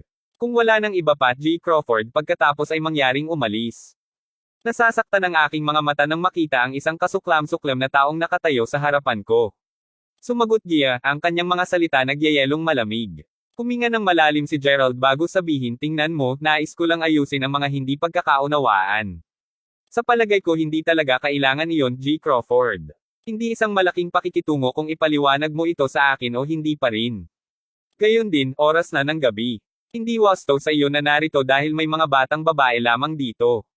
Ayoko ring isipin ni Eunice na nakikipag-ugnay pa rin ako sa iyo. Kaya kung wala nang iba umalis na lang. Sinabi ni Gia, mas malamig kaysa dati. Matapos marinig iyon, malinaw na malinaw kay Gerald. Ngayon na iniisip ko ito ay nakakatawa. Hindi kinakailangan para sa akin na pumunta dito upang subukang ipaliwanag ang aking sarili sa una. Ano pa, tinutugunan na niya siya bilang Eunice ngayon sa halip na si Jilong. Hulaan ko na sa wakas natagpuan niya ang kanyang totoong pagmamahal. Napakahusay. Hindi na kita guguluhin. Sabi ni Gerald na may mapait na ngiti bago tumalikod para umalis. Hawakan mo. Sigaw ni Gia nang tumigil si Gerald. May isang bagay na nais kong ibalik sa iyo. Kabanata 615. Ang pinag-uusapan na bagay ay ang bracelet ng jade na ibinigay sa kanya ni Gerald dati. Mula sa sandaling ito, huminto kami sa pagkakaroon ng isang relasyon. Tagumpay. Upang isipin na itinago ko ang bracelet na ito ng jade sa akin hanggang ngayon. Tuldok. Sa una, naisip ko na magiging isang magandang alaala na panatilihin sa akin dahil hindi namin magagawang makasama ang bawat isa. Gayunpaman, ang mga mementos ay hindi na kinakailangan. Mababawi mo ito. Malamig na sabi ni Gia habang inaabot ang bracelet sa kanya. Mabuti sa akin. Gayon din, Gerald, inaasahan kong tatanggalin mo ang aking contact number pagkatapos nito. Damaykit ka sa iyong Mila at mananatili ako kay Eunice. Wala kaming dahilan upang makita o makipag-usap muli sa isa't isa pagkatapos nito. Gagawin. Wala talagang ibang sasabihin si Gerald. Matapos kunin ang pulse areas, pa-impel niyang binati si Tammy at ang iba pang mga batang babae ng isang tahimik na tumango bago kaagad umalis sa lugar. Ano? Bakit kanya binitawan ng napakadali, Gia? Ano ang eksaktong nangyari sa inyong dalawa? Tinanong ni Tammy, maliwanag sa kanyang boses ang pagkalito. Wala yon, itigil mo lang ang pagtatanong tungkol dito. Siya nga pala, binigyan ako ni Eunice ng isang medyo marangyang regalo sa akin ngayong hapon. Dadalhin ko ito para makita ninyong lahat. Maghintay ka rito habang pupunta ako para kunin ito. Sabi ni Gia habang pinupunasan ang luha niya at pilit na ngumiti. Nakikita kung gaano kahirap na pinipilit ni Gia na ngumiti, ang kanyang mga kaibigan ay hindi lamang makapagpakain, uminom, o masiyahan. Gia, maaari mo bang mangyaring hindi maging ganito? Tingnan kung ayaw mong pag-usapan ito, ayos lang, ngunit maaari mo bang mangyaring pigilin ang pagpapahirap sa iyong sarili? Alam nating lahat na hindi mo gusto si Eunice. Maliwanag na gusto mo si Gerald kaya bakit ganito ang pagsisinungaling mo sa sarili mo? Sabi ni Tammy, hindi ko pinahihirapan ang sarili ko. Iniisip mo lang lahat. Alam mo, sa palagay ko naiintindihan ko na rin sa wakas. Hindi ko talaga nagustuhan si Gerald sa paraang gusto ng isang babae sa lalaki. Ngayon na iniisip ko ito, lahat ng nararamdaman kong para sa kanya ay marahil dahil lamang sa awa at awa. Hindi ko siya minahal noong una. Ano man, medyo masaya na ako at nakaka-relax ngayon. Hindi ko na kailangang mag-alala o mamimiss pa siya. Makakasama ko si Jilong at manugang ni Long. Tagumpay. To be frank, hindi ba lahat kayo naiinggit sa akin? Nakangiting sabi ni Gia. Si Tammy at ang iba pa ay walang magawang tumingin sa bawat isa. Walang alam sa sasabihin kaya nanatili silang tahimik. Si Gerald naman, alam na ang lahat sa pagitan nila ni Gia ay natapos na sa wakas. Hindi niya talaga mailagay ang pangalan sa emosyong nararamdaman. Hindi ito kagalakan o kalungkutan man. Sa madaling sabi, komplikado ang damdaming naramdaman niya. Nang bumalik siya sa hotel kasama ang Drake at Tyson duo, nakatanggap si Gerald ng isang tawag mula kay Zack hinggil sa paghahanap para sa taong tumalon mula sa ikapitong palapag ng bintana ng hotel. Bagaman nagpatupad si Zack ng maraming mga taktika, ang ilan ay mas malakas pa kaysa sa iba, upang hanapin ang taong iyon, hindi niya mahanap ang salarin. Mula sa kung ano ang maaari nilang isipin, ang taong hinahanap nila ay dapat na isang dalubhasang umaakyat. Magiging natural din na ipalagay na napakatuso din niya. Habang si Gerald ay maayos na hindi nakakakuha ng instant na mga resulta, dahil natanggap na nila ang kinakailangang paglilinaw mula kay G. Leach kanina na talagang sinisiraan si Gerald, ang taong tumalon sa bintana ay kailangan pa ring mahuli sa huli.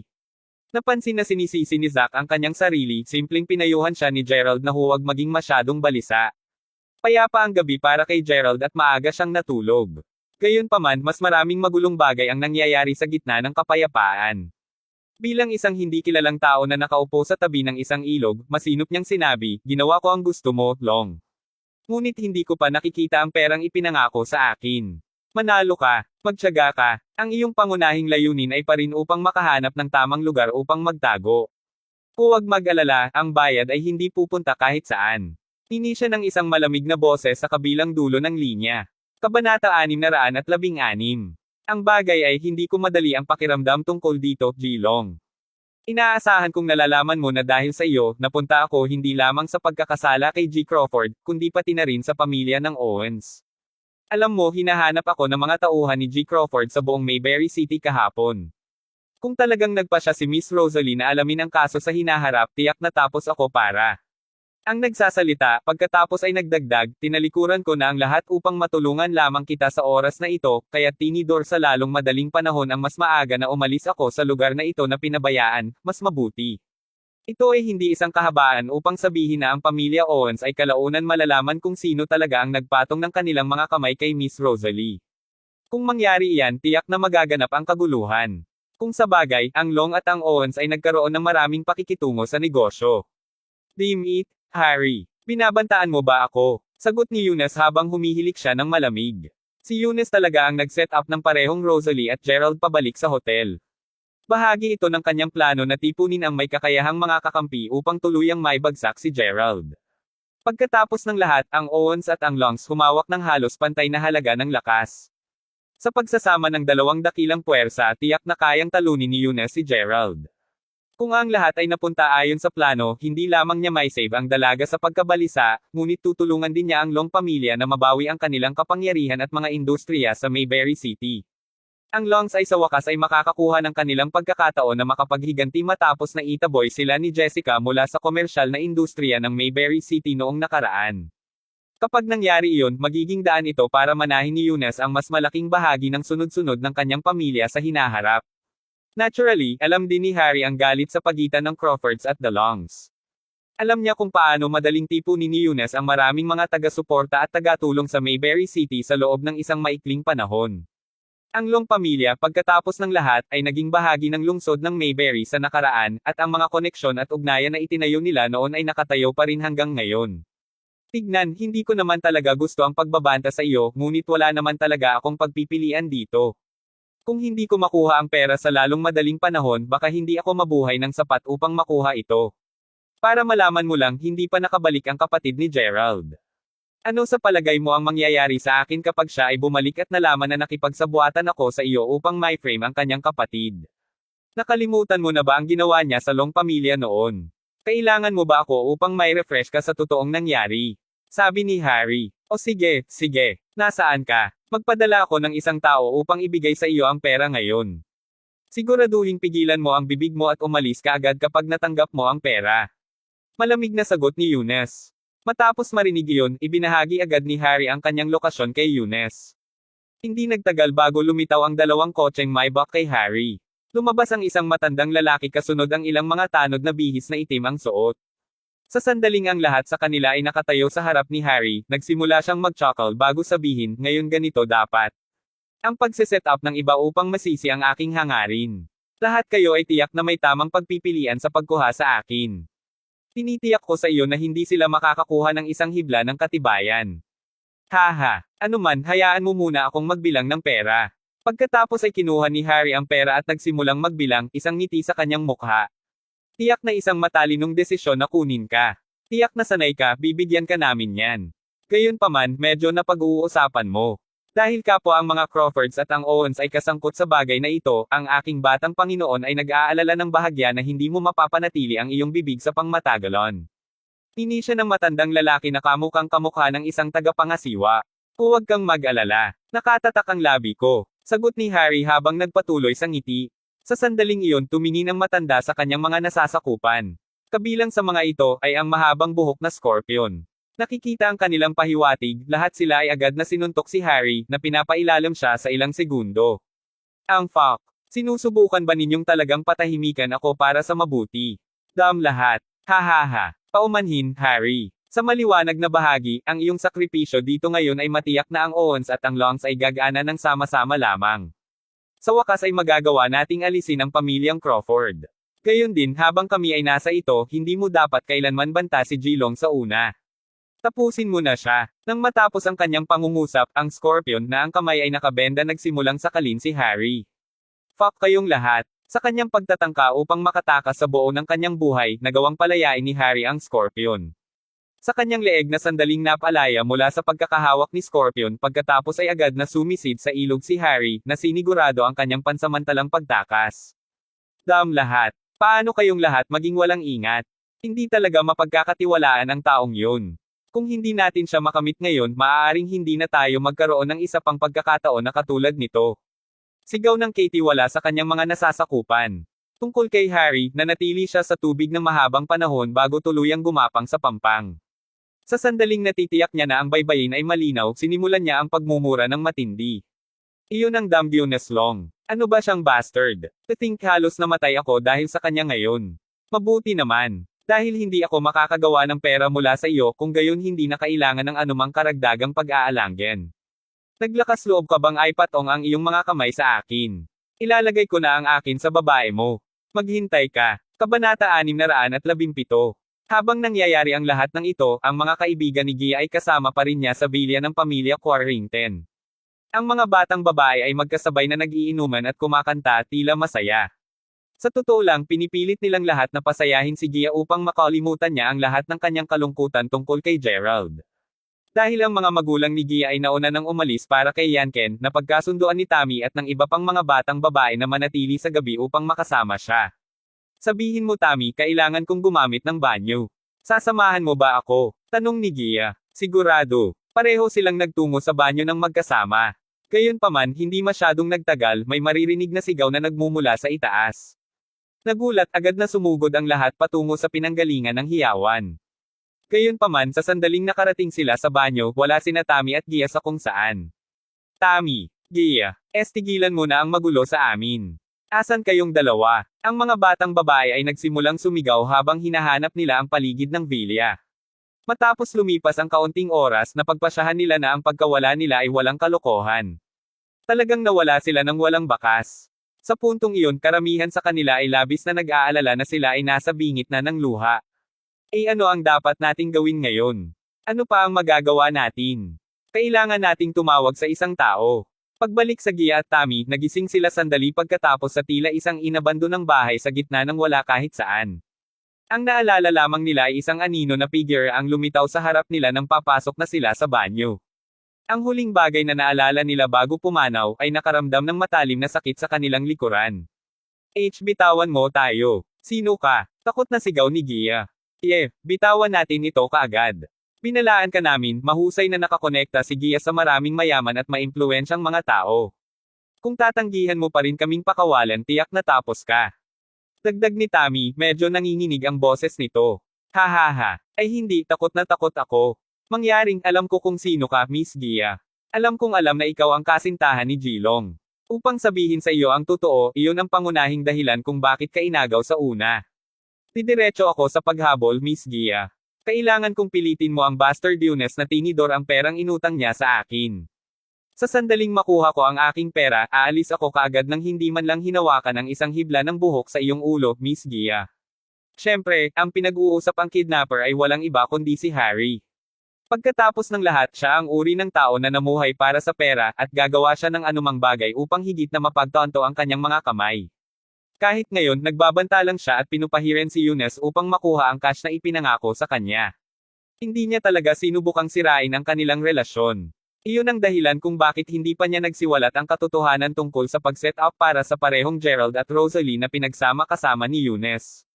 Bukod sa na, may kamalayan din si Harry na kung may makalabas na balita tungkol sa kanyang pagkakasangkot sa kaso, sabay niyang masasaktan ang mga Crawfords, ang Longs, at ang Owens tiyak na magdusa siya ng isang kakilakilabot na kamatayan kung darating ang araw na iyon. Si Harry ay sapat na matalino na hindi kumilos batay sa kanyang emosyon na humantong sa kanya na sa wakas ay makabuo ng kanyang kasalukuyang ideya sa halip. Hehe, totoong maganda ka, Miss Gia. Sigurado ako na bibigyan ako ni Jilong ng anumang halaga ng pera kapalit ng kaligtasan ng kanyang magandang kasintahan. Sabi ni Harry habang marahang pinipisil ang pisngi ni Gia. Si Jilong ay hindi lamang ang taong darating pagkatapos ng iyong leeg. May isa pang pantay na mayaman at maimpluwensyang tagapagmana na malapit kay Gia. At ang kanyang pangalan ay G. Gerald Crawford mula sa Mayberry City.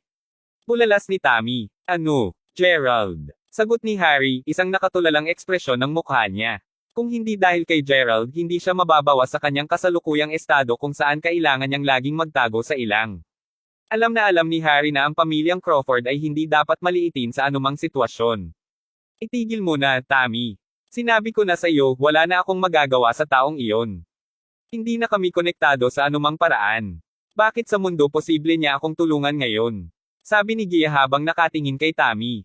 Manalo ka. Duda ako dyan. Kahit na hindi ka na magkaibigan, naniniwala akong ililigtas ka pa rin ni Gerald sa huli.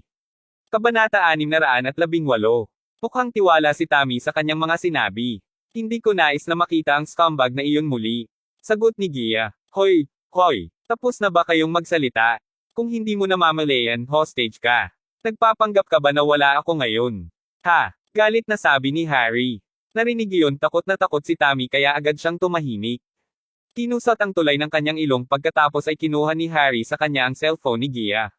Narito, wala akong pakialam sa aling mayamang tagapagmana ang iyong pinag-uusapan, nais ko lang ang aking Diyos dampera. Pagmamaktol ni Harry habang tinitingnan niya ang mga kontak ni Gia upang hanapin si Younes. Gia, bakit mo ako tinawag sa labas ng asol? Tinanong si Younes sa isang mapagmahal at nakakatono na tono kaagad pagkakuha niya ng tawag ni Harry. Gupitan mo na ang crop. Nasa kamay ko na si Gia ngayon. Kung hindi mo nais na makatagpo ang iyong mahalagang Gia ng anumang mga aksident, iminumungkahi kong ibigay mo sa iyo ang pera na utang mo sa akin kaagad. Palayain ko sila pagkatapos nito. Sinumpa si Harry sa pamamagitan ng telepono. Ano, Harry? Matapang ka, bibigyan kita ng ganyan. Ngunit upang isipin na agawin mo talaga siya nung iniligtas ko ang iyong buhay. Sumagot si Eunice, ang kanyang tinig ay malamig na parang yelo. Iniligtas ang aking buhay. Hahaha. May sasabihin ako sa iyo, Eunice. Aayusin ko ang pareho at luma ng mga bagong account sa iyo ngayon. Gusto ko din triple ang dami ng orihinal na kabuuan ng pera na utang mo pa rin sa akin. Isaalang-alang ito bilang isang kabayaran para sa emosyonal at psikolohikal na pinsala na nagawa mo sa akin. Kung nagkakaroon ka ng pangalawang pag-iisip, mayroon din ako ng lahat ng mga kuha ng iyong paggawa ng lahat ng iyong masamang gawain sa nakaraan. Kung nais mong ibigay ko sa iyo ang mga pag-record na iyon, ipadala sa akin ang pera. Sa personal, pareho sa atin ang makakapag-ayos ng score sa pagitan natin pagkatapos nito, minsan at para sa lahat. Tinisya ni Harry habang ipinapaliwanag ang kanyang mga tuntunin. Ngayon na nakita ni Harry ang totoong mga kulay ni Eunice, hindi siya mahuhulog sa parehong bitag ng 2 beses sa isang hilera. Habang ang mga tauhan ni Eunice ay napakalakas, talagang mahuhuli ba nila siya? Haha, sigurado si Harry na naiintindihan ni Eunice kung ano ang nakataya ngayon. Hindi ako pupunta doon ng personal. Gayunpaman, magpapadala ako ng isang tao upang ibigay sa iyo ang pera. Nasaan ka? Tulad ng sinabi ko dati, kailangan mo itong ibigay sa akin ng personal. Mayroon pa ring ilang mga bagay na kailangan kong pag-usapan sa iyo, harapan. Tinitiyak ko sa iyo na kung hindi ka darating mag-isa, tiyak na pagsisisihan mo ito sa hinaharap. Gayon din, tila nakalimutan kong banggitin ito ng mas maaga. Mag-isa kang dumating. Sabihin mo kung ano ang gusto mo, sinabi ko sa iyo na hindi ako pupunta. Ang aking desisyon ay pangwakas. Kung nais mo, maaari kang lumapit sa halip upang makitungo sa akin. Sagot ni Eunice habang tumatawa. Damn it. Seryoso ka bang hindi nagpaplano na lumapit? Kung ikaw ay paulit-ulit sa iyong pasya, hulaan ko tatataken ko ang pera. Gayunpaman, totoo bang naniniwala ka na hindi ko aalisin ang aking hindi nasisiyahan sa iyong kasintahan? Ang ganda niya, alam mo. 450,000 dolyar. Iyon lang ang ibibigay ko, at kapag natanggap mo ito, inaasahan kong kapwa ang aking kasintahan at ang mga pag-record ang ibibigay. Walang karagdagang silid para sa talakayan. Habang naruroon kami, dapat kang maglaan ng oras upang isaalang-alang din ang iyong sariling kapalaran. Pagkasabi niyon ay agad na bumaba si Eunice.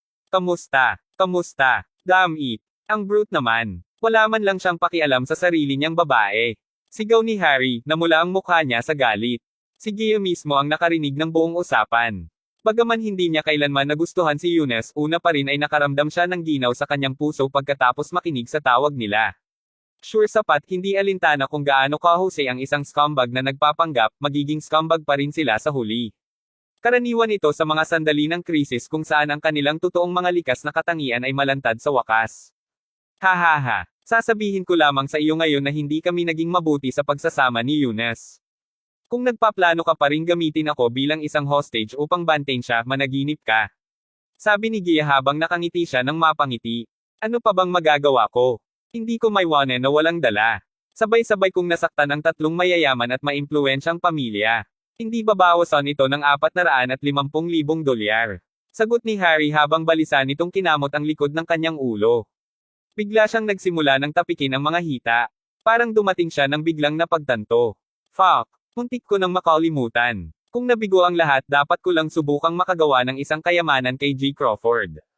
Kung ang Long pamilya ay handang ibigay sa akin ang 450,000 dolyar, kung gayon si G. Crawford ay dapat na talagang handa na magbayad ng higit pa. Kung sa bagay, mas mayaman siya sa kanila. Kung maswerte ako, maaari ko ring airak ang mga numero hanggang 750,000 dolyar. Ngayon ito ay magiging isang karapat-dapat na transaksyon. Ano pa, nasa akin na ang lahat ng impormasyon na nais niya pa rin. Hahaha, pasigaw na sabi ni Harry habang nakangiti. Pagkatapos ay lumakad siya patungo kay Gia bago sinabi, Miss Gia, mangyaring bigyan mo ako ng contact number ni Mr. Crawford.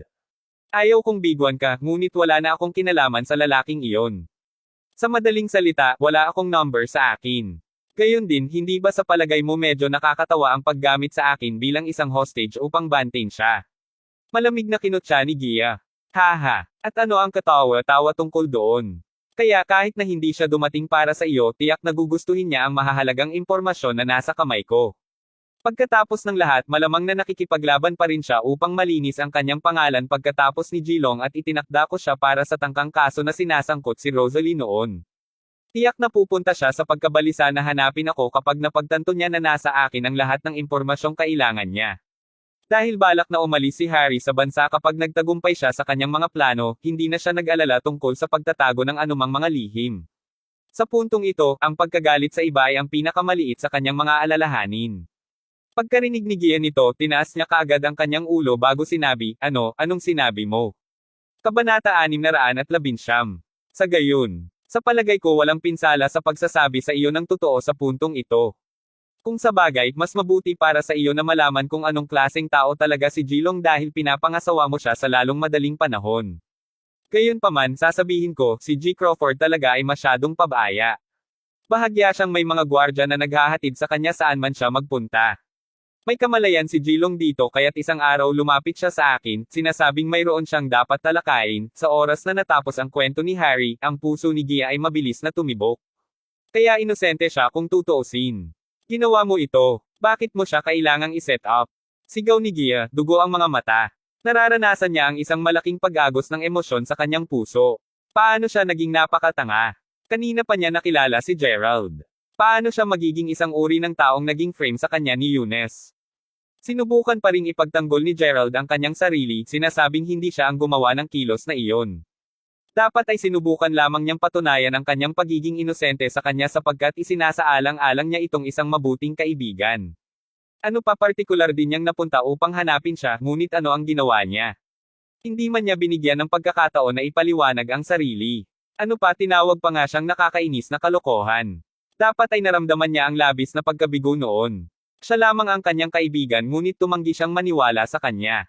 Tuldok-tuldok. Bakit niya siya pinataboy noon? Bakit siya tumanggi na ipaliwanag sa kanya ang kanyang sarili? Gerald, hindi kita naintindihan. Humihingi ako ng paumanhin. Sabi ni Gia habang nagsisimulang tumulo ang luha sa pisngi. O sige, tama na. Wala akong pakialam sa hindi pagkakaintindihan mo sa kanya. Gusto ko lang pera ko na. Kapag nakuha ko na ang aking mga kamay dito, walang makakahanap sa akin. Maaari mong ipagpatuloy ang iyong pag-aaway sa kanya lahat ng gusto mo pagkatapos nito. Bilisin mo at bigyan mo ako ng numero ng kanyang telepono. Utos ni Harry. Wala sa akin. Kahit na ginawa ko, hindi kita bibigyan. Hindi kita hinahayaan na saktan mo siya. For fuck's sake, nakikinig ka pa ba? Hindi ko siya sasaktan. Sa halip, binibigyan ko siya ng pagkakataong mapatunayan ang kanyang pagiging inosente. Bigyan mo na lang ako ng damn number na. Huwag mo akong sisihin kung titigil ako sa pagiging maginoo. Naniniwala ka ba na aalagaan ko muna ang kaibigan mo kung balak mong antalahin ito? Sabi ni Harry habang hinubad ang sinturon. Teka, hindi. Sigaw ni Tammy sa takot. Gigi, parang wala talaga siyang ibang intensyon bukod sa pagkuha ng pera. Bakit hindi mo na lang siya bigyan ng number ni Gerald upang siya ay dumating na iligtas tayo? Sabi ni Tammy, halos maiyak. Haha, Tammy, kahit sabihin ko sa kanya na nasa panganib tayo, hindi darating si Gerald upang iligtas tayo. Tuldok-tuldok. Napahamak ko ang puso niya sa pagkakataong ito. Hindi na tayo maaaring maging magkaibigan. Sagot ni Gia, namumula ang mga mata. Kahit na siya ay dumating, ito ay magiging dahil gusto niyang linisin ang kanyang pangalan ng malaking gulo na ito. O, para sa pag-ibig ng Diyos. Bigyan mo lang ako ng numero para kunin ko ang pera at umalis. Napakadali nito. Sinabi ni Harry, ang kanyang boses ay lalong lumalala sa minuto. I have his number. Maaari mo itong makuha. Sabi ni Tammy, sa wakas ay sumuko na. Ilang sandali pa kinuha ni Gerald ang kanyang telepono bago nagtanong, hello. Ano ang nangyayari, Tammy? Kay. Kumusta, G. Crawford? Ako ito, Harry. Kumusta ka, Harry? Nakalimutan mo na ba ako? Nagkita kami sandali sa tanghali sa hotel. Ikaw. Sigaw ni Gerald nang umupo agad siya sa kanyang kama. Tama iyan. Alam kong hinahanap mo ako sa buong Mayberry City para sa akin kaya matapos itong pag-isipan, umaasa akong handa kang makipag-ayos at makipag-deal sa akin. Gayon din, kasama ko ngayon sina Miss Gia at Miss Tammy. Naiisip ko lang na nais mong malaman tungkol doon, sagot ni Harry. Naglakas loob ka ba na agawin si Gia? Ano ang motibo mo? Malamig na sagot ni Gerald. O sige, kaya narito ang bagay. Dahil si Miss Crawford ay tumingin sa akin ng labis dati, sabihin na lang natin na medyo makokonsensya ako na iniiwan ko lang ang mga bagay tulad nila. Bakit hindi natin ito gawin? Kita nyo, naitape ko ang buong pangyayari at handa akong ibigay ang lahat ng ebidensya hanggat handa kang magbigay sa akin ng isang kabuuan ng pera. Kapag nakuha ko na ang pera, mapatunayan mo ang iyong sariling kawalang kasalanan. Tatanungin kita ulit, bakit mo kinidnap si Miss Gia? Ulit ni Gerald. Ay, huwag kang mag-alala tungkol sa kanya. Tinitiyak ko sa iyo na siya ay ganap na mabuti. Gayunpaman, kakailanganin mong ibigay ang pera sa akin. Sa personal, hindi ako tatanggap ng anumang paglilipat sa bangko at hindi ka pinapayagan na magkaroon ng anumang mga tanod sa paligid. Alam ko kung gaano katindi sina Drake at Tyson. Habang nakikinig siya sa pag-uusap nila, marahang kinagat ni Gia ang ibabang labi. Mabuti. Pupunta ako ngayon, ngunit mas mabuti mong palayain mo sila agad pagkatapos. Sagot ni Gerald na walang pag-aatubili man. Kahit na si Gerald ay nakakaramdam pa rin ng bahagyang pagkadismaya kay Gia, alam niyang hindi niya mapapatawad ang kanyang sarili kung si Gia ay magtatapos sa pagharap sa kasawian dahil sa kanyang kawalan ng aksyon. Kabanata 620. Habang totoo na naramdaman ni Gerald na hindi dapat siya pinagkatiwalaan ni Gia dahil tinulungan na niya ito ng sobra sa nakaraan, wala talaga siyang nararamdamang galit sa kanya. Sa katunayan, sa totoo lang ayaw niyang magdulot ng karagdagang pinsala sa kanya. Ang paraan ng pagtingin niya rito, dahil wala na siyang kinalaman sa kanya, hindi na niya kailangan maghirap dahil sa kanya. Iyon ang gusto kong marinig. Alam mo, ngayon ay medyo nasisiyahan ako sa pagse-set up mo ng ganyan. Tuldok-tuldok. Ano man, kasalukuyan akong nasa, matapos ay relay ni Harry ang kanyang kinalalagyan at ay talye ang ilan pang mga bagay, pareho silang nabitin. Si Gia ay may pamatak na luha sa pisngi niya. Siya, hindi niya ako kiniputan. Handa pa rin niyang ilagay sa peligro ang kanyang sarili dahil sa akin. Sabi ni Gia sa sarili nang maramdaman niyang natunaw ang kanyang puso. Bumalik kay Gerald, inabisuhan niya sina Drake at Tyson tungkol sa ilang mga bagay bago personal na magmaneho sa lokasyon na ibinigay sa kanya. Hindi nagtagal bago siya dumating na may dalang isang bag ng pera. Habang si Gerald ay papalabas sa kanyang sasakyan at nakatayo sa gitna ng ilang, pinagmamasdan na ni Harry ang bawat galaw niya sa isang pares ng binocular. Hey, nakikita kita, G. Crawford. Totoo sa iyong salita, hindi ka nagdala ng iba. Sa sandaling natitiyak niya na si Gerald ay tunay na nag-iisa, pinadalhan niya si Gerald ng isa pang lokasyon at iniutos sa kanya na agad na sumugod doon sa susunod. Damn it. Alam talaga ng lalaking ito kung paano mag-iskema. Walang magawa lamang si Gerald na sundin ang kanyang mga utos.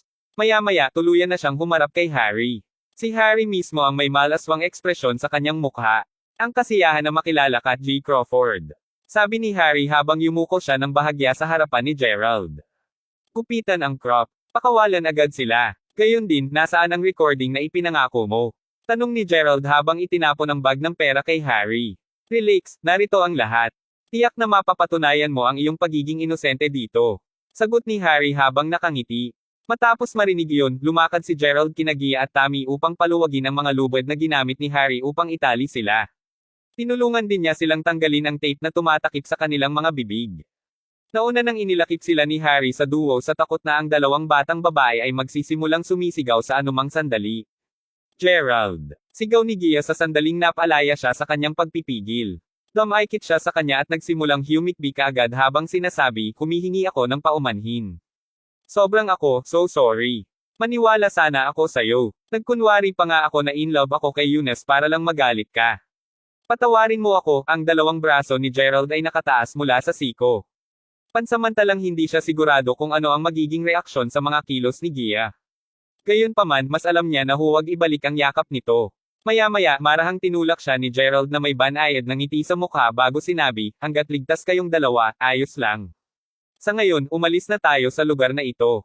Teka, may isa pang kondisyon na nais kong idagdag, G. Crawford. Ano pa ang kailangan mo? Tanong ni Gerald, nakakunot ang noo sa mukha. Habang maaari akong makatakas ngayon, dapat ang pinakamatandang dalaga ang magtanong tungkol dito sa hinaharap, sa anumang pagkakataon ay hindi mo dapat ibunyag na ako ang nag-oorganisa ng lahat ng ito. Ang aking pagkakakilanlan ay dapat manatiling mahigpit na lihim. Habang ikaw ay mabait at mapagbigay, si Miss Crawford ay nagdadala ng isang ganap na kakaibang pagkatao. Kung sakaling malaman niya na nagawa ko ang lahat ng ito, tiyak na mapupunit ako ng walang mas mababa sa 1,000 talam. Nakikiusap ako sa iyo, G. Crawford. Tunay na wala akong ibang masamang balak kaya't inaasahan kong ilihim mo ang aking pagkakasangkot upang mailigtas ang aking buhay. Maaari mong idirekta siya sa long pamilya kung kailangan mo ng salarin. Pagkatapos ng lahat, ginagawa ko lang ang lahat ng ito dahil tinanggap nila ako. Sabi ni Harry habang tinatapos ang kanyang paliwanag gamit ang isang gulp. Bahagyang tumango si Gerald bago inakay ang dalawang batang babae palabas ng inabando ng bahay. Mula sa isang bintana, ipinagpatuloy ni Harry ang pagpaniid sa kanila sa pamamagitan ng kanyang mga binocular. Malinaw na natatakot siya na palihim na magpadala si Gerald ng isang tao sa kanya. Pagkalabas ng ilang hakbang palabas ng bahay, mahinang ngumiti si Gerald bago sumigaw, kaliwat kanan ka lang nakatingin, Harry. Mami mismo ang mga pangunahing detalye kung limitado ka lang sa larangan ng pangitain na iyon. Ang fuck. Ano ang ibig mong sabihin doon, G. Crawford? Matapos marinig iyon, si Harry ay nagkaroon ng gat ng pakiramdam na ang isang bagay ay labis na mali. Ito rin ay sa sandaling iyon nang makarinig siya ng kaunting tunog ng tunog mula sa ibabaw ng bahay. Napatulala si Harry nang tuluyang lumingon upang tumingin sa kalangitan.